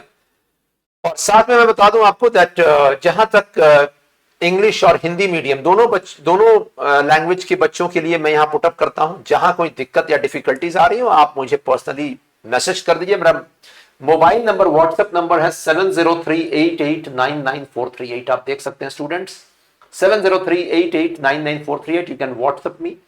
And yes, those who had earlier put up a WhatsApp message, I'm going to call this weekend. यानी आज और कल में मैं कॉल करूंगा, and next week onwards we are going to start up the sessions. Is everything fine? Tell me in the chat box. चलिए, let's start off in today's session. तो क्या है आज बहुत ही इंपॉर्टेंट। देखिए, जब भी करंट अफेयर्स पढ़िए तो एटलस निकाल लीजिएगा, जीएस और ऑप्शनल का सिलेबस निकाल लीजिएगा। देखिए, करंट अफेयर्स पढ़ने से ज्यादा ये जरूरी होता है करंट अफेयर्स कैसे पढ़ा जाए। कोई भी कार्य करने से ये ज्यादा इंपॉर्टेंट होता है कार्य कैसे किया जाए। Yes, how to do that work, and this how is very very important, because studying irrelevant material, studying and mugging up without having conceptual clarity is not going to pay dividends in UPSC, at least I know that. तो चलिए देखते हैं आज के current affair session में 3D approach. मैंने पहले भी पुटअप किया। पहला, प्रीलिम्स के फैक्ट्स निकालेंगे हम लोग करंट अफेयर्स के आर्टिकल्स में से, एडिटोरियल्स में से, न्यूज में से। Second, mains full fledged question, क्या कोई सवाल निकल रहा है। आज हम देखेंगे एग्रीकल्चर पर एक बेहतरीन सवाल निकल रहा है फाइनेंशियल एक्सप्रेस के आर्टिकल में से। And third, mains value loading oriented study, 20-30 words आप क्या निकाल पा रहे हैं उस न्यूज में से। और आज जब आपको नोट्स मिलेगा तो आपको मालूम चलेगा कि नोट्स कैसे तैयार किया जाता है करंट अफेयर्स के। तो चलिए बढ़ चलते हैं स्टूडेंट्स, रेडी हैं? Late me no in the chat box. आज सारे न्यूज इंटरनेशनल रिलेशन से हैं, और मैं बता दूं दैट आईआर के टॉपिक में सबसे इंपॉर्टेंट न्यूज अमेरिका से है। अमेरिका से नहीं, मिस्टर डोनाल्ड ट्रंप से संबंधित है। Yes, let us proceed. Start करते हैं इसी टॉपिक से, क्योंकि ये बहुत ही बर्निंग टॉपिक है एट प्रेजेंट। इसकी पूरी कहानी मैं बताता हूं आप लोगों को, थोड़ा सुनिएगा। United States of America, USA, the world super power, economic super power, military super power, science and technology super power. Right since the Second World War, United States of America has maintained the topmost status at the global level in various fields. उसके पीछे various reasons हैं। पहला reason, एक stable political scenario है USA में, जो सबसे ज्यादा जरूरी होता है अगर किसी देश को आगे बढ़ना है, तो stable polity. Second point, good education system and research system, बहुत अच्छी शिक्षा प्रणाली है अमेरिका में, और रिसर्च एंड डेवलपमेंट पर बहुत फोकस है। अच्छा खासा जीडीपी का पैसा जा रहा था रिसर्च में, और इसीलिए यूएसए बना, आप कह सकते हैं, इनोवेशन का भी एक हब लास्ट 50 इयर्स में। थर्ड पॉइंट, एक बहुत बड़ी खासियत थी अमेरिका में। अमेरिका की खासियत ये थी, अमेरिका देखिए, यूनाइटेड स्टेट्स ऑफ अमेरिका का इतिहास बहुत पुराना नहीं है। जो वहां ट्राइबल्स रहते थे, they don't have any role now in USA economy. The USA was the United States of America, the present day USA जो आप देख रहे हैं, ये बसाया गया। वहां के जितने लोग आप देख रहे हैं एडमिनिस्ट्रेशन में, ये लोग बाहर के हैं, मींस इनका ओरिजिन बाहर का है। पहले ब्रिटिशर्स गए वहां पर, यूएसए जो नॉर्थ अमेरिकन कंटिनेंट है वहां बसे, और उसके बाद डिफरेंट कंट्रीज के लोग डायस्पोरा वहां जाकर बसे, और आज यूएसए एक ग्लोबल सुपर पावर है। इस सुपर पावर स्टेटस में इंडियंस का भी बड़ा हाथ है। आप सैन फ्रांसिस्को में दिस सिलिकॉन वैली प्रोजेक्ट की बात कह लीजिए, या आप किसी भी सर्विस सेक्टर, यूएसए के सर्विस सेक्टर में किसी भी कंपनी के चेयरमैन या एमडी का पोजीशन देख लीजिए, उसमें 60% to 70% are Indians. Huge role. यही यूनाइटेड स्टेट्स ऑफ अमेरिका अपने आप को ग्लोबल सुपर पावर स्टेटस पर रखने के बाद, ये सेकेंड वर्ल्ड वॉर के बाद की स्थिति है। 60s और 70s में जब कहा जाता था कि यूनाइटेड स्टेट्स ऑफ अमेरिका और गोल्ड, जो यूएसए की इकोनॉमी, और गोल्ड, सोने की जो कीमत है, वो दोनों बराबर है। मींस उतना ही विश्वास जितना आपको सोने की कीमत पर है, गोल्ड की कीमत पर है, उतना ही यूएसए की इकोनॉमी पर कर लीजिए। क्योंकि डॉलर की प्रिंटिंग उस समय 1971 तक डॉलर की प्रिंटिंग उतनी ही होती थी जितना गोल्ड वहां पर प्रोक्योर करता था यूएस। 1971 के बाद से डॉलर को, यूएस अमेरिकन डॉलर को डीलिंक किया गया गोल्ड से, और उसके बाद डॉलर की प्रिंटिंग बढ़ी, ग्लोबलाइजेशन का एरा आया, और पैसे का प्रिंटिंग बढ़ा अमेरिका में। ये पैसे की प्रिंटिंग से बहुत आगे बढ़ा अमेरिका, क्योंकि जब पैसा प्रिंट होता है तो लोगों तक पहुंचता है, और लोगों तक पहुंचता है तो उससे उससे लोग प्रोडक्शन एक्टिविटीज में लगाते हैं, जिसे कहते हैं productive channels, agriculture, industry, trade and commerce, defence. और जब ये लोग लगाते हैं प्रोडक्शन चैनल्स में तो इसका यील्ड्स या डिविडेंड्स मिलते हैं।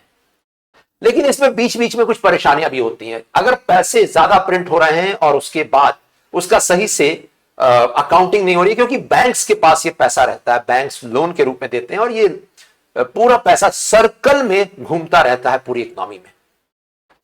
तो अगर पैसे का सही से लेन देन ना हुआ, अकाउंटेबिलिटी सेट नहीं की गई, तो कितनी बार पैसा गलत हाथों में पहुंच जाता है।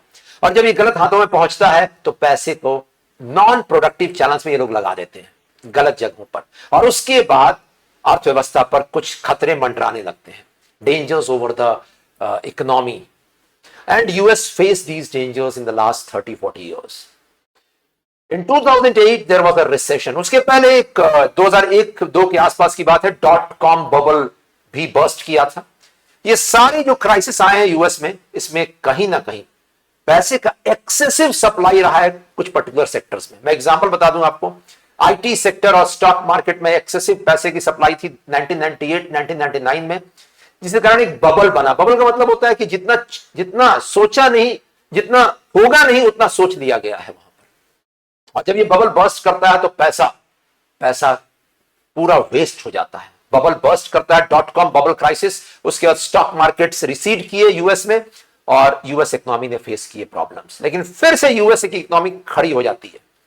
उसके बाद 2008 आपको भी पता है, सब prime lending crisis, housing sector, real estate sector का ये प्रॉब्लम था। और उसके बाद 2008 का जो ग्लोबल क्राइसिस था, उसका असर तो इंडिया पे भी दिखा। इसी ग्लोबल क्राइसिस के बाद, रियल एस्टेट सेक्टर के क्राइसिस के बाद, G20 समिट्स होने शुरू हुए, जिसमें हेड ऑफ गवर्नमेंट्स बैठने शुरू हुए। जो आप G20 देख रहे हैं, इंडिया में हुआ 2 साल पहले। Head of government, that is prime ministers, presidents of G20 countries are participating. It started off from 2009 after the 2008 crisis, when US came to realize that अब वो पूरे संसार की अर्थव्यवस्था नहीं संभाल सकता है। उसे लगने लगा था कि बात हाथ से निकलती चली जा रही है। ये वही दौर था जब चाइना साइलेंटली बिल्डअप कर रहा था अपने आप को। अमेरिका ने भी ये बिल्डअप किया था अपने आप को 100 साल पहले, जब 1865-66 के आसपास अमेरिकन सिविल वॉर के बाद फर्स्ट वर्ल्ड वॉर तक का समय यूएसए की तरफ से एकदम शांत तरीके से बिताया गया। यूएस का कोई नाम नहीं सुनता है इस पूरे 50-60 वर्षों में। बट 1914-15 जब फर्स्ट वर्ल्ड वॉर शुरू हुआ 1914 में, 1916 में जब यूएस एंटर करता है इस वर्ल्ड वॉर 1 में, तब मालूम चलता है यूएस की इकोनॉमी कितनी सुदृढ़ और स्ट्रांग बन चुकी है, रिजिलियंट बन चुकी है। मोरल यही है दैट इकोनॉमी को रिजिलियंट और स्ट्रांग बनाना है, अगर अर्थव्यवस्था को सुदृढ़ बनाना है, तो आपको साइलेंटली वर्क करना पड़ेगा देश के अंदर।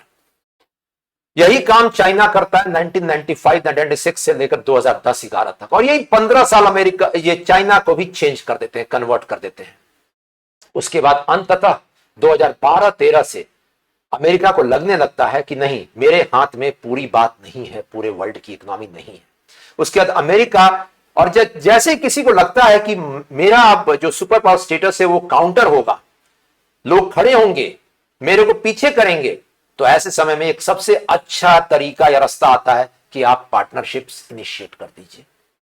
और पार्टनरशिप इनिशिएट करना शुरू करता अमेरिका इसी के बाद।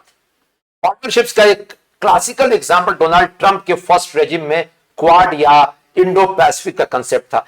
क्वाड में कितने देश हैं, मुझे 4 देशों के नाम यहां लिख कर बताइए। Yes, good morning everyone, I hope you are getting it.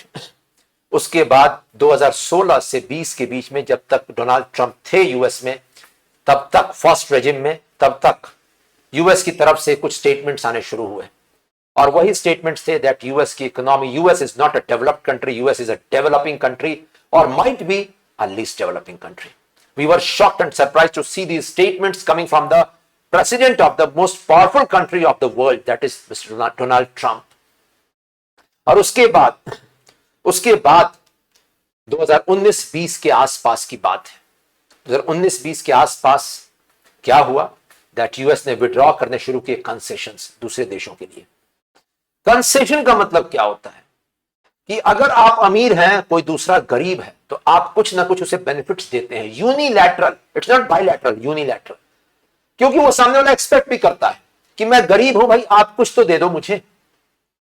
तो यूरोपियन यूनियन के कंट्रीज और यूएस ने एक कंसेप्ट 1967-8 के पास से ही इनिशिएट किया था, और उस कंसेप्ट को कहते हैं ग्लोबल सिस्टम ऑफ प्रेफरेंसेस। थोड़ा नाम सुनिएगा आप लोग, जीएसपीज, ग्लोबल सिस्टम ऑफ प्रेफरेंसेस, जीएसपीज, ये इनिशिएट किए गए थे। ये यूनिलैटरल कंसेशंस थे। यूनिलैटरल का मतलब क्या होता है कि दूसरे देशों को मिलेगा कंसेशन, अमेरिका को नहीं मिलेगा।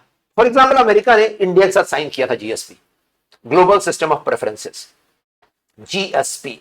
इसमें यूएस की जितनी गुड्स इंडिया में आ रही थी या सर्विसेज, ट्रेड के तहत हम जितनी चीजें मंगा रहे थे वहां से, उस पर हम टैक्स लगा रहे थे। हमारे यहां टैक्स था, और झूठ नहीं बोला जाएगा, 10% से लेकर कुछ चीजों पर 200% तक टैक्स था। लेकिन वो चीजें कौन सी है, ये भी तो ध्यान देने वाली बात है, हम पढ़ेंगे आज इसको।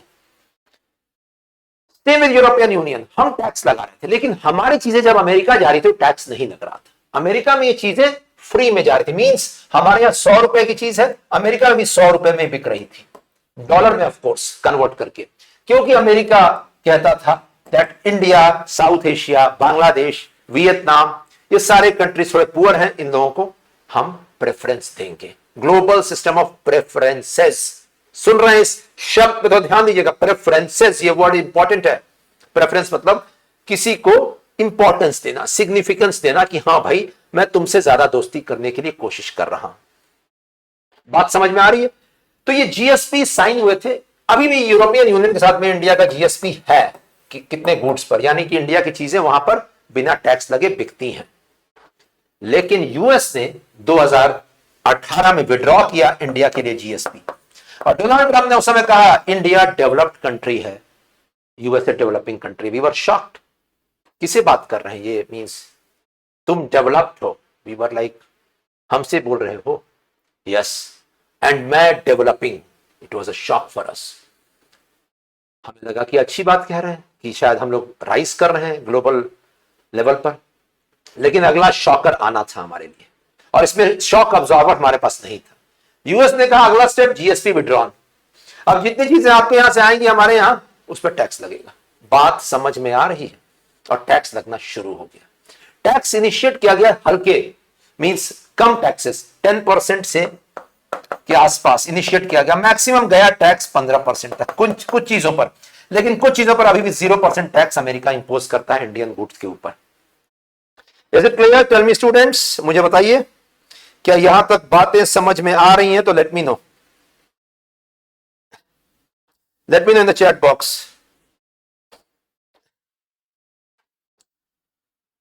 तो ये पूरा कंसेप्ट था उस समय।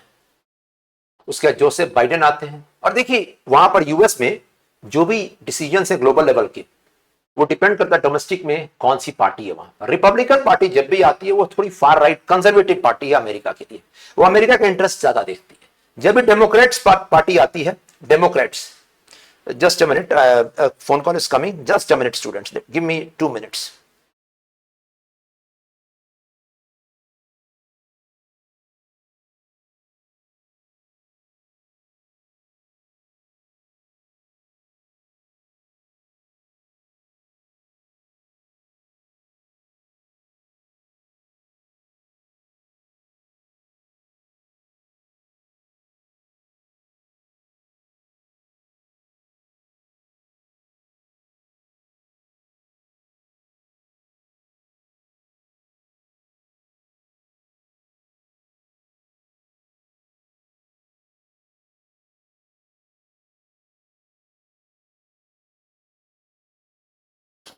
Yes, late me know students. तो यहां पर हम लोग कहां पर थे? जोसेफ बाइडेन की सरकार आती है, फिर से इंडिया के लिए थोड़ा सा कंसेशंस मिलना शुरू होता है। लेकिन डोनाल्ड ट्रंप इसी बात पर इलेक्शन लड़ते हैं लास्ट ईयर। डोनाल्ड ट्रंप के इलेक्शन में हर चीज में एक ही शब्द था, make America great again, MAGA। और डोनाल्ड ट्रंप कहते हैं अमेरिकन को कि मुझे जिता दो इस बार, मैं अमेरिका को वापस ग्रेटनेस के लेवल पर ले जाकर रख दूंगा। ग्रेटनेस के लेवल पर, यस। और उसके बाद डोनाल्ड ट्रंप जीत जाते हैं, क्योंकि देखिए लोगों की अगर साइकोलॉजी से आप खेल लोगे तरीके से, तो लोग आपके पीछे दौड़ लगा देंगे। अगर आपने लोगों के पेन पॉइंट, पेन का मतलब जहां दुख हो रहा है आपको, अगर उसको तरीके से आपने पॉलिश कर दिया, तो लोग जान देने को रेडी हो जाएंगे आपके लिए। लोग ये भी नहीं पूछेंगे कि आप इंप्लीमेंट कैसे करोगे इस चीज को।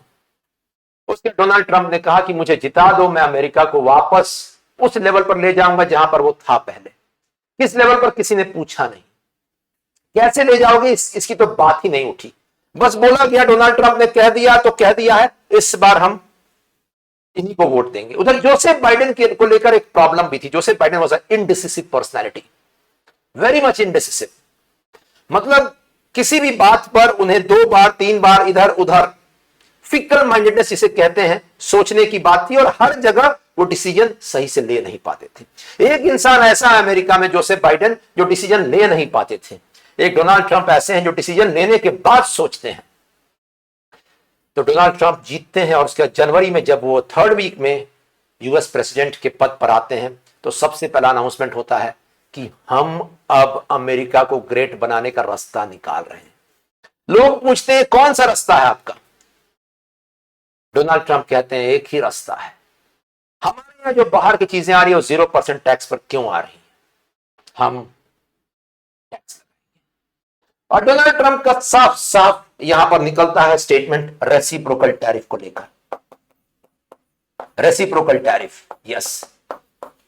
और वो इंपोज करना शुरू करते हैं। चाइना को कहते हैं कि मैं 100% रेसिप्रोकल टैरिफ लगाऊंगा, वियतनाम को 46%, इंडिया को 26%। ये टैरिफ पता है किस पर डिपेंड करता है? टैरिफ का मतलब होता है टैक्स लगाना आपकी चीजों के ऊपर।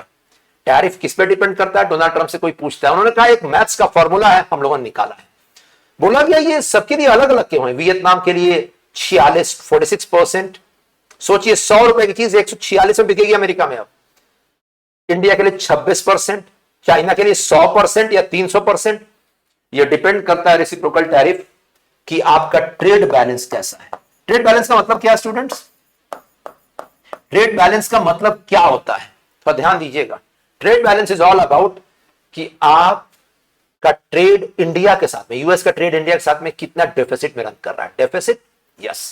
यानी इंडिया एक्सपोर्ट ज्यादा कर रहा है यूएस को, इंडिया यूएस से इंपोर्ट कम कर रहा है, यानी इंडिया को फायदा है चीजें भेजने में यूएस। चाइना को और ज्यादा फायदा है, वियतनाम को ऐसा ही फायदा है। तो जितना ज्यादा फायदा दूसरे देश को मिल रहा था चीजें भेजने को लेकर, मान लीजिए इंडिया भेज रहा है 500 रुपए की चीज यूएस ओवरऑल 1 महीने में, और यूएस भेज रहा है इंडिया में 100 रुपए की चीज, तो किसके पास पॉजिटिव हुआ? इंडिया के पास प्लस 400 रुपीज। इसे कहते हैं अमेरिका के लिए नेगेटिव ट्रेड बैलेंस, कि वो ज्यादा इंपोर्ट कर रहा है, एक्सपोर्ट कम कर रहा है उस देश को। और कितना ज्यादा ये डिफरेंस है, इसी पर टैरिफ लगता है। टैरिफ लगाया गया चाइना पर, तो आपने सुना होगा 200-300%, वियतनाम पर 46%। वियतनाम से भी ट्रेड डील साइन हुई है, इंडिया से ट्रेड डील डिस्कशंस जून 27 को टीम गई थी यहां से, कल शाम को वापस आई है। जैसे ये ट्रेड टैरिफ डिक्लेरेशन होता है रेसिप्रोकल टैरिफ को लेकर, पूरे वर्ल्ड की इकोनॉमी ध्वस्त होनी शुरू होती है। पता है क्यों? क्योंकि इसका असर क्या अमेरिका पे पड़ेगा, अमेरिकन पे पड़ेगा। यस। कोई डोनाल्ड ट्रंप से पूछता है आप ये क्यों कदम उठा रहे हैं? डोनाल्ड ट्रंप कहते हैं इसलिए क्योंकि हम चाहते हैं कि अमेरिका में ही चीजें बने। अभी इंडिया से मान लीजिए कोई शूज आ रहे हैं, जितने शूज मैन्युफैक्चरिंग कंपनीज वो इंडिया शिफ्ट कर गए हैं, जूते बनाने वाली कंपनीज। तो डोनाल्ड ट्रंप का कहना था जूते बनाकर वहां से यहां आ रहा है, हम जूते अमेरिका में बनाएंगे। अब ये कंपनीज इंडिया क्यों शिफ्ट किए ये भी सुन लीजिए, क्यों शिफ्ट किए हैं इंडिया या अमेरिका से? सस्ते दामों के लिए। उन्हें कॉस्ट ऑफ प्रोडक्शन, लागत बहुत कम लग रही है। यहां जूते बनाने की लागत बड़े बड़े स्पोर्ट्स शूज वाली जो कंपनीज हैं उनको 1000 रुपए लगता है, और वो जूते 10,000 में बिकता है। प्रॉफिट ज्यादा है यहां पर। अमेरिका में जो लेबर है, लेबर कॉस्ट वो बहुत हाई है। आपको 10,000 का लागत ही लगेगा तो आप 20,000 का बेचोगे वहां पर, आपका मार्जिन कम रहेगा वहां पर। ऑल कंपनीज इसीलिए प्रेफर करती हैं वो देश जहां पर लोग थोड़े गरीब हों, उन्हें अपने हिसाब से सैलरी देकर जॉब पर रखा जा सके। और इसके लिए इंडिया हो, वियतनाम हो, बांग्लादेश हो, एथियोपिया हो, China even, they prefer. This is the reason why the companies have shifted to Asia from America. हाँ, बशर्ते वो देश में इकोनॉमी और पॉलिटी स्टेबल रहनी चाहिए, और हमारे यहां इंडिया में ये इकोनॉमी और पॉलिटी स्टेबल है, तो कंपनी शिफ्ट कर चुकी है. अभी कल का न्यूज है, जापान की manufacturing company Suzuki, automobile manufacturing company, वो इंडिया में मैन्युफैक्चर कर रही है और फिर ले जा रही है जापान में सारी गाड़ियों. आप सोच रहे हैं, सबसे बड़ी इंपोर्टर है जापान की, वो कहां मैन्युफैक्चर कर रही है? इंडिया में. ये साफ साफ बता रहा है कि ये कंपनी चीप लेबर के लिए, कि लोगों को कम पैसे में रखा जा सकेगा, इंडिया शिफ्ट कर रहे थे, और फायदा हमें था, एम्प्लॉयमेंट जनरेशन हो रहा था. अमेरिका के इस स्टेप ने, अमेरिका ने कहा कि हम चाहते हैं कि हमारे यहां अब मैन्युफैक्चरिंग शुरू हो, क्योंकि अब जो 100 रुपए की चीज इंडिया से आ रही है, इसको हम बेचेंगे यूएस में 126 रुपए में, तो लोग इसे नहीं खरीदेंगे. अमेरिका के लोग क्या खरीदेंगे? जो मेड इन अमेरिका होगा, 120 रुपए की चीज या 122 रुपए की चीज, वही खरीदेंगे लोग. यही एम था. लेकिन आप बताइए क्या चीजें महंगी हो गई अमेरिकन के लिए? Late me no in the chat box. केवल ये टैक्स लगाने से चीजें महंगी हो गई अमेरिकन के लिए? अमेरिकन का सर्वे किया गया, कब की बात है? मार्च महीने की बात है, इसी मार्च की, आज से 3 महीने पहले. There was a survey, general survey, that how do you find Donald Trump's tax policies, tariff policies? The people were against it. People said, यार हमारी चीजें 30% महंगी हो गई हैं, पता ही नहीं चल रहा क्यों महंगी हो रही हैं. लेकिन डोनाल्ड ट्रंप आगे बढ़ते हैं और कहते हैं अब अप्रैल फर्स्ट वीक से लगाया जाता है रेसिप्रोकल टैरिफ, अनाउंस करते हैं. पूरे वर्ल्ड में हाहाकार मचता है, पूरे वर्ल्ड में, क्योंकि ये वही बात हो गई कि मैं भी टैक्स लगाऊंगा, तुम भी टैक्स लगाओ, लड़ते रहेंगे आगे, देश का भला हो या बुरा, हम लड़ते रहेंगे एक दूसरे के साथ. यूएस और चाइना का ये पॉलिसी था. कहीं ना कहीं यहां पर ईगोइस्टिक मेंटालिटी भी लीडर्स की आ रही थी, शी जिनपिंग हो या डोनाल्ड ट्रंप हो. उसके डोनाल्ड ट्रंप अचानक से, मैंने कहा ना, डिसीजन ले लेते हैं, उसके बाद वो सोचते हैं, शायद सोचे होंगे एक दिन बाद घर पे बैठकर कि क्या जल्दी ले लिया क्या डिसीजन. उसके डोनाल्ड ट्रंप अनाउंस करते हैं नेक्स्ट डे मॉर्निंग में कि 90 डेज पॉज लगता है टैरिफ के ऊपर. 90 दिन खत्म हो रहे हैं जुलाई 9 तारीख को. उन्होंने परसों कहा कि अब मैं चिट्ठी भेजना शुरू कर रहा हूं उन देशों को जहां पर टैरिफ, जिनके ऊपर टैरिफ कितना लग रहा है, मैं अब मेल भेजना शुरू करूंगा, email I am going to send. चिट्ठी के एकदम फॉर्मल रूप में रहेगा वो, और कंट्री शुड बी रेडी. इसी में वियतनाम, इंडिया, चाइना, ये सारे लोग अमेरिका गए कि चलो आकर बातचीत करते हैं. चाइना और अमेरिका के बीच में ट्रेड डील की बात इंग्लैंड में हो रही थी, मीडिएशन कर रहा था इंग्लैंड. वियतनाम के लोग अमेरिका गए थे, वियतनाम के साथ यूएस की ट्रेड डील साइन हुई. थोड़ा सुनिएगा ये ट्रेड डील के फैक्ट्स क्या हैं, ये ट्रेड डील में क्या क्या साइनिंग अप हुआ. Let me tell you out here. How is the session going on? Let me know students in the chat box, मुझे बताइए. आइए देखते हैं थोड़े की facts US Vietnam trade deal के बारे में. सेशन में सब कुछ समझ में आ रहा है, मजा आ रहा है, मुझे बताइए. तो USA Vietnam trade deal sign हुआ है, थोड़ा ध्यान दीजिएगा. यूएसए ने कहा है वियतनाम से कोई भी चीज, मैक्सिमम चीजें जो वियतनाम से आएंगी उस पर 20% टैक्स लगेगा, 20%. थोड़ा सुनिएगा.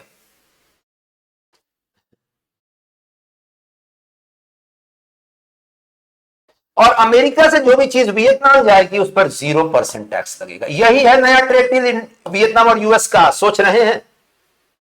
Yes yes yes put. Trade weaponisation शुरू होगा. 2 years back only we had discussed this topic in Saksham mentorship classes. तो देखिए ये ट्रेड डील है यूएस और वियतनाम का. किसको घाटा लग रहा है? वियतनाम को. लेकिन वियतनाम उसमें भी खुश है. पता है क्यों? वियतनाम कह रहा है अमेरिका से जो चीजें बनकर आती है ना हमारे यहां, वो 500 रुपए की मान लीजिए है, हमारे यहां वही चीज 100 रुपए की बन रही है, 200 रुपए की बन रही है. इस पर 20% टैक्स लगाने के बाद भी अमेरिका में ये बिकेगी 300 के नीचे, और अमेरिका में वो चीज 500 की बन रही है. चलेगा मेरे लिए, फिर भी मेरी चीज सस्ती बिकेगी. ये ट्रेड डील साइन हुआ है. वियतनाम पर 46% का टैक्स था, और अगर 46% टैक्स लगता उसको, तब वियतनाम के लिए घाटे का सौदा होता. इन्हीं सब बातों के बीच में हमारी तरफ से भी ट्रेड डील साइन करने के लिए टीम जाती है. मिस्टर राजेश अग्रवाल लीड करते हैं, senior IAS, ministry of commerce में वो लीड करते हैं। पीयूष गोयल जी मिनिस्टर हैं, वो भी लीड करते हैं। 2 बार जाते हैं अमेरिका। राजेश गोयल अभी जस्ट कल आए वापस अमेरिका से। डील बात चल रही थी, डील पे बात चल रही थी यूएस इंडिया ट्रेड डील के ऊपर, सुनिएगा। और कहा जा रहा था फाइनल स्टेजेस में है, 48 घंटे में डील आ भी जाएगा। 48 आवर्स में ये बोला गया था कि डील साइन होने वाला है शनिवार तक, यानी आज तक आ जाएगा। आज न्यूज आई, खबर आई देखते, न्यूज आया हुआ, खबर आई है। क्या खबर आई है? USTR clears treaty, Trump to take a call. Donald Trump के पास चला गया है ये ट्रीटी साइन होकर, India US bilateral trade agreement. आप कहेगा सर क्या ये सही है ट्रेड डील इंडिया के लिए? और इधर आप देखिए मिस्टर पीयूष गोयल कुछ बोल रहे हैं, सुनिए थोड़ा सा।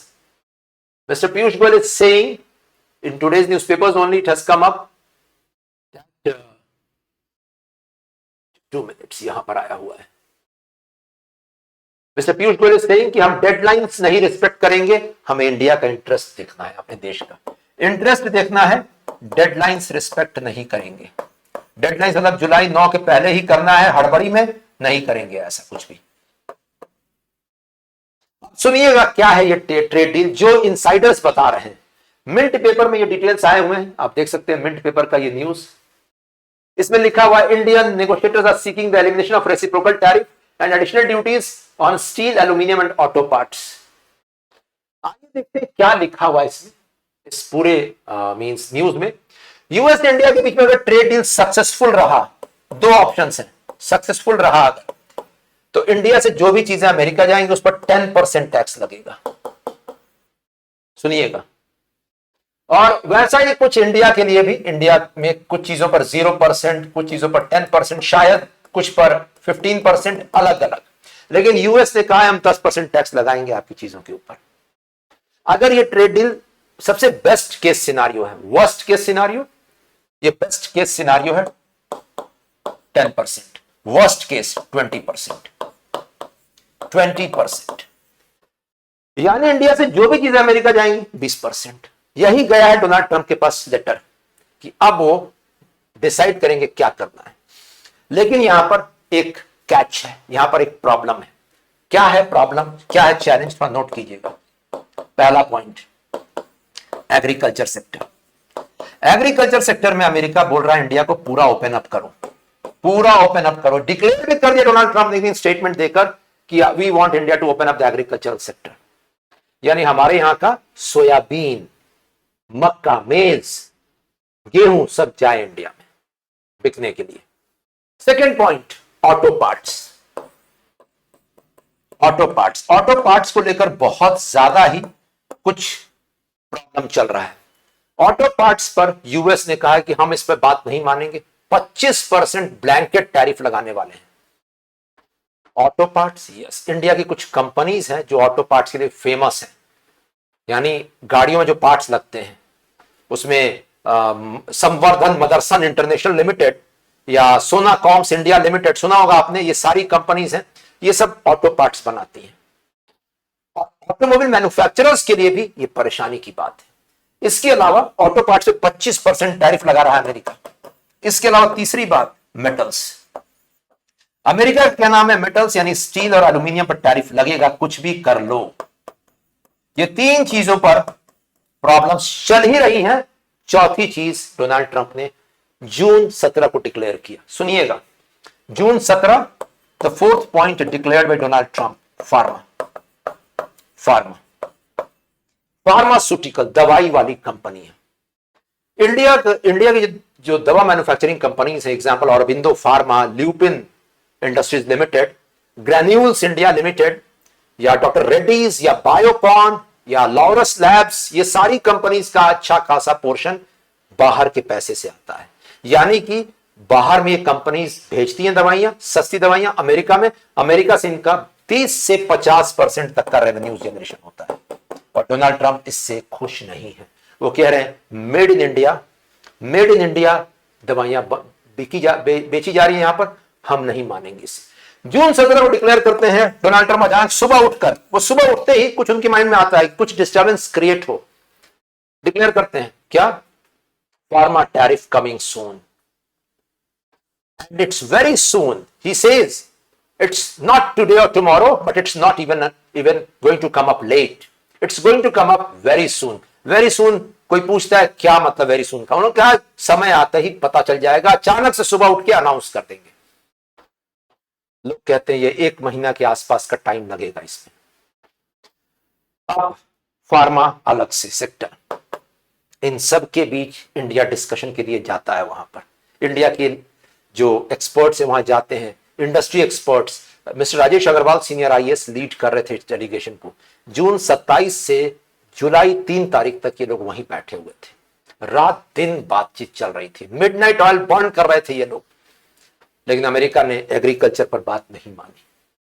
उसने कहा एग्रीकल्चर ओपन अप करो, हमें इस पर ओपन अप करना है। And it's not Donald Trump only, it's the whole US administration which wants the agricultural sector to open up. आप कहिएगा सर इंडिया को ओपन अप करने में क्या दिक्कत है, और ये ऑटो पार्ट्स का क्या लफड़ा है? ऑटो पार्ट्स का लफड़ा देख लीजिए। इंडिया ने कल डब्ल्यूटीओ में सबमिट किया एक request. India tells WTO, World Trade organisation, it may levy retaliatory tariff worth $724 million on US imports. America से हम भी इंपोर्ट करते हैं गाड़ियों को, गाड़ियों के पार्ट्स को, हम भी लगा देंगे टैरिफ। इंडिया ने कहा tit for tat, that's it. आप डाल हम पात, आप जो स्टेप लीजिएगा ऑटो में हम भी लेंगे, क्योंकि हमारे यहाँ की ऑटोमोबाइल मैन्युफैक्चरिंग कंपनीज मैन्युफैक्चरिंग का बेस है इंडिया में, और आप उसी को टारगेट कर रहे हैं। You can see it here. तो रिटेलिएटरी टैरिफ्स लगने वाले हैं, इंडिया ने कह दिया। और इंडिया ने कहा है कि 25, देखिए मार्च 26 को यूएस ने 25% टैक्स बढ़ाया था passenger vehicles, light trucks and automobile parts के ऊपर जो इंडिया से निकल रहे थे। इंडिया ने कहा हम भी इतना ही लगा देंगे। ट्रेड वॉर की क्या ये शुरुआत है या सही में सब कुछ ठीक हो जाएगा? समय बताएगा ये, और ये समय ज्यादा दूर नहीं है, जुलाई 9 तारीख आपको दिखेगा क्या होने वाला है। लेकिन फिलहाल डोनाल्ड ट्रंप एडमिनिस्ट्रेशन ने आज सुबह से चिट्ठी लिखकर भेजना शुरू कर दिया है अलग अलग देशों को, दैट कितना टैरिफ लगने वाला है। उन्होंने कहा मेरे पास 12 देशों की लिस्ट सबसे पहले है, उसमें इंडिया का नाम नहीं है, लेकिन हां हमारे साथ ट्रेड डील साइन शायद हुआ भी नहीं है अभी तक।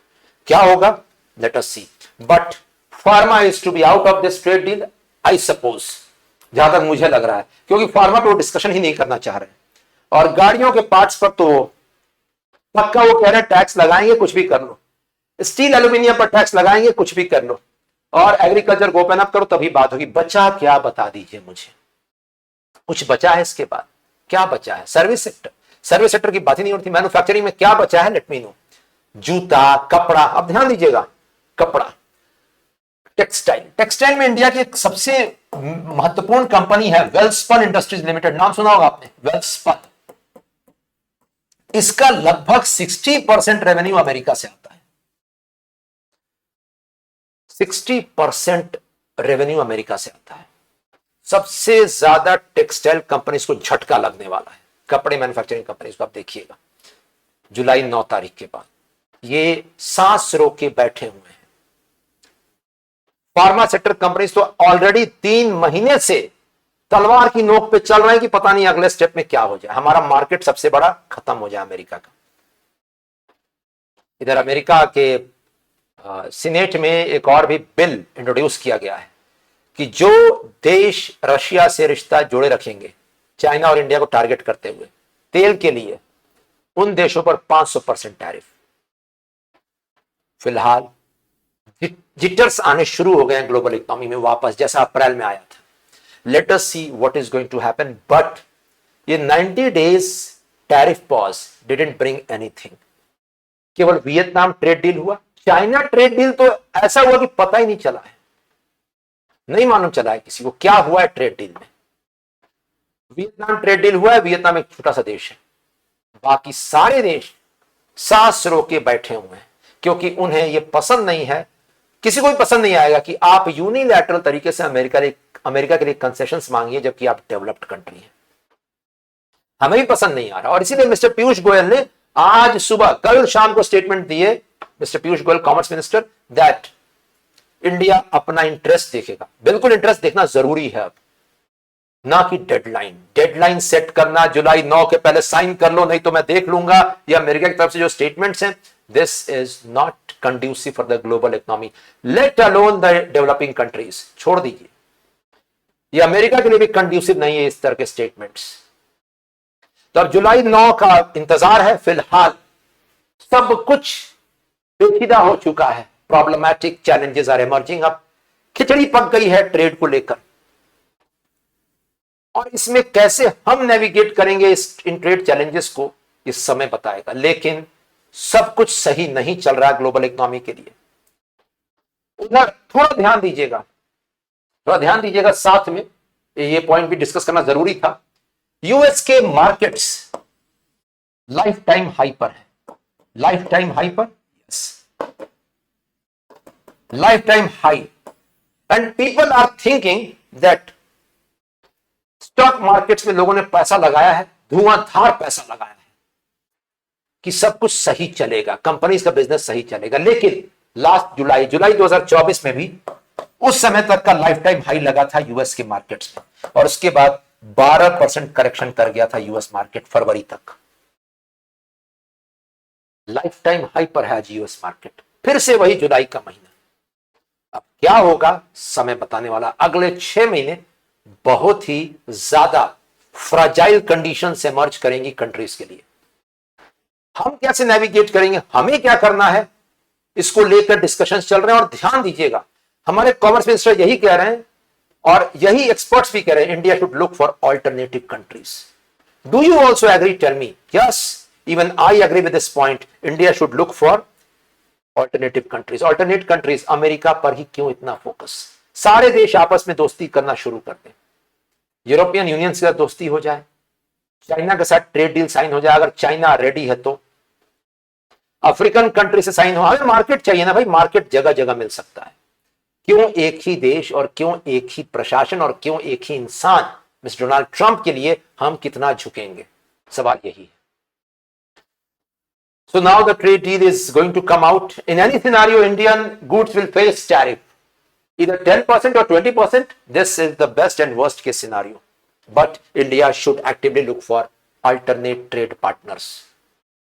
और इसीलिए मैंने यहां एक सवाल, मैं आपसे एक सवाल पुटअप कर रहा हूं। इंडिया को नेविगेट करना है, ये परेशानियों से गुजरना है, आगे बढ़ना है, रिजिलियंट करना है अपने आप को, तो क्या स्टेप लेना चाहिए हमारे देश को? आप लिखिएगा आज और आंसर राइटिंग ग्रुप पे पुटअप कीजिएगा। 5 कदम, 5 स्टेप कोई जो इंडिया ले सकता है। फिलहाल इस टॉपिक पर डिस्कशन होता रहेगा, क्योंकि अगले 1 हफ्ते यही टॉपिक आने वाला है स्टूडेंट्स, आप देख सकते हैं। Vietnam deal has some takeaways, China red flag and cues for India, लिखा हुआ फाइनेंशियल एक्सप्रेस का ये न्यूज है। ये पता है अब लड़ाई कहां की हो गई था, सुनिएगा इस चीज के ऊपर। अब लड़ाई अमेरिका और वियतनाम या अमेरिका और इंडिया की नहीं है, ये लड़ाई अब लड़ाई है वियतनाम और इंडिया की। सोच रहे हैं ऐसी लड़ाई हो गई है, ये लड़ाई जनरेट करवाया है अमेरिका ने, या वियतनाम वर्सेस चाइना की। कौन सबसे कम टैरिफ रेट क्लॉक करेगा दोस्ती में, उसकी चीजें ज्यादा बिकेंगी वहां पर। सोच रहे हैं, ये तो वही बात हो गई कि पहले अमेरिका ने कहा ग्लोबलाइजेशन करो, दोस्ती करो, आगे बढ़ो, पूरा वर्ल्ड एक ग्लोबल विलेज है, बॉर्डरलेस वर्ल्ड कर दो, बॉर्डर्स खत्म कर दो, बाउंड्रीज खत्म कर दो। और उसके बाद अमेरिका को जब घाटा लगना शुरू हुआ तो अमेरिका ने यही कह दिया, बॉर्डर वापस रीइंस्टेट करो, ग्लोबलाइजेशन का जमाना गया, कंजर्वेटिव अप्रोच का जमाना आया। आज वियतनाम, इंडिया, चाइना आपस में कॉन्फ्लिक्ट में है कि किसकी चीजें ज्यादा बिके अमेरिका में। बात इसकी नहीं हो रही है कि कितना टैरिफ लगेगा, बात इसकी हो रही है कि मेरे पर कम टैरिफ लगे आपसे। ये इंडस्ट्री एक्सपर्ट्स कह रहे हैं। ये तो चिंताजनक बात है आज की तारीख में। इसका लेकिन सबसे बड़ा घाटा पता है किसे लगने वाला है? अमेरिका को, सबसे बड़ा घाटा। आइए फिलहाल एक फाइनेंशियल एक्सप्रेस का एक आर्टिकल आया था कल ही, देखते हैं उस आर्टिकल। लिखा हुआ है holding firm on agri red lines. आप देखिए एग्रीकल्चर को लेकर, एग्रीकल्चर एक ऐसा सेक्टर है ना कि यहां पर कुछ भी साइन करने से पहले 2 बार किसानों से पूछना जरूरी है, और फार्मर्स यूनियन से जरूरी है पूछना, बहुत जरूरी है। फार्मर्स यूनियन से पूछना जरूरी है, क्योंकि agriculture, and this is what the author is writing, agriculture is somewhere, agriculture का इंपॉर्टेंस इंडिया के लिए ऐसा रेवेन्यू जनरेशन नहीं है, रेवेन्यू जनरेट नहीं करता है सरकार के लिए, ये जनरेट करता है एम्प्लॉयमेंट लोगों के लिए। ये लेबर इंटेंसिव है, लेबर इंटेंसिव। ये फूड सिक्योरिटी जनरेट करता है लोगों के लिए। ये लाइवलीहुड जनरेट करता है लोगों के लिए, लाइवलीहुड। और आज भी 55% लोग खेती पर निर्भर हैं, डायरेक्टली। इनडायरेक्टली की बात छोड़ दीजिए, फूड प्रोसेसिंग इंडस्ट्रीज अगर आप देखिएगा, और ये जोमैटो, स्विगी, सब तो उसी पर डिपेंडेंट निर्भर है ना। आप देख लीजिए 65 से 70% जनसंख्या एग्रीकल्चर पर निर्भर है। हमारे मेजर क्रॉप्स जो होते हैं, व्हीट हो, राइस हो, हम एक्सपोर्ट भी करते हैं। और हमारे यहां सरकार सब्सिडी देती है। सरकार कहती है किसान गरीब है, किसान के लिए हमें स्टेप्स लेने पड़ेंगे, दिए जाते हैं। मिनिमम सपोर्ट प्राइस एक है, न्यूनतम समर्थन मूल्य जिसे कहते हैं। Second point, ration card scheme, food security के लिए पीडीएस जिसे कहते हैं, किसानों तक अनाज पहुंचाना सस्ते दाम में। ये सारे कदम उठा रही है सरकार, लेते रही है सरकार। लेकिन इन सारे कदम में अब रुकावट हो सकता है आ जाए अगर एग्रीकल्चर में हम ओपन अप करें अपने मार्केट्स। और ये अमेरिका पहला देश नहीं जिसने ये एक्सेस मांगा है। इसके पहले ऑस्ट्रेलिया ने एक्सेस मांगा था, आज से 10 साल 12 साल हो गए पहले। न्यूजीलैंड ने एक्सेस मांगा था क्योंकि वहां पर ज्यादा है डेयरी इंडस्ट्री। लेकिन हम लोगों ने विड्रॉ किया उस एग्रीमेंट से। उस एग्रीमेंट का नाम था RCEP, regional comprehensive economic partnership. क्योंकि ऑस्ट्रेलिया और न्यूजीलैंड से अगर डेयरी प्रोडक्ट्स आएंगे तो हमारे यहां डेयरी इंडस्ट्री डूब जाएगा, जो व्हाइट रेवोल्यूशन से खड़ा हुआ है। Dairy industry is the largest sector of you can say industry providing employment, direct और इनडायरेक्ट, फॉर्मल और इनफॉर्मल। तो एग्रीकल्चर पर एक्सेस और एग्रीकल्चर के गुड्स, सोयाबीन, थोड़ा ध्यान दीजिएगा, मेज, इस पर वो ड्यूटी हटाने की बात कर रहा है अमेरिका। क्या इसका असर पड़ेगा किसानों पर? आप लोग चैट बॉक्स में लिखकर बताइए, टेल मी। इसीलिए हम लोग रेडी नहीं है। और सरकार बिल्कुल, अगर ये स्ट्रिक्ट पोजीशन होल्ड किए हुए इसमें, तो काबिले तारीफ है। It's the effort should be, the efforts what the government is taking to safeguard the agricultural sector is should be complimented out here, because ये steps हमारे कृषि यानी एग्रीकल्चर सेक्टर को स्ट्रेंथन करेंगे। यही पूरी कहानी है। इसी पर एक आर्टिकल छपा है और ये आर्टिकल बता रहा है, the person out here, N Chandramohan, he is writing something out here that India should, the government should ask the farmer unions before signing any trade deals about agriculture. Do you agree the farmer unions are stakeholders in the society? Farmer union, किसान को भी पता रहना चाहिए इस कदम का negative असर क्या पड़ेगा हमारे ऊपर। और इसी को लेकर ये दिख रहे हैं फार्मर यूनियन अपोजिशन कर रहे हैं ट्रेड डील्स को लेकर। इनसे पूछना जरूरी है, इंडिया का ट्रेड डील स्टांस डिफेंसिव रहा है आज तक, डिफेंसिव आज भी है हमारा। हम अभी भी अमेरिका से डरे हुए हैं। हम स्ट्रिक्टली कह ही नहीं पा रहे हैं कि हमें नहीं चाहिए एग्रीकल्चर में ट्रेड डील, नहीं चाहिए, बिल्कुल नहीं चाहिए हमें। क्योंकि यहां एग्रीकल्चर प्रॉफिट मोटिव से नहीं किया जाता है। खेती कोई पैसा कमाने के लिए नहीं करता है, घर चलाने के लिए करता है कोई भी, और वो भी घर नहीं चल पाता है। अमेरिका में खेती होती है, कमर्शलाइज्ड एग्रीकल्चर है, पैसा कमाने के लिए, प्रॉफिट मोटिव के लिए। यही कहानी है यहां पर। अब सवाल यही है, the question naturally is whether India can ink any free trade agreement or interim deal without agriculture being on the table. Let us see. The next week is going to be very challenging for our country and let us see. ये बहुत बड़ा मुद्दा है। Colonialism का नया रूप इस रूप में आ रहा है, ट्रेड कॉलोनियलिज्म जिसे कहते हैं, कि जब तक हम प्रोग्रेस कर रहे थे तब तक तुम्हारे यहां डंप कर रहे थे गुड्स।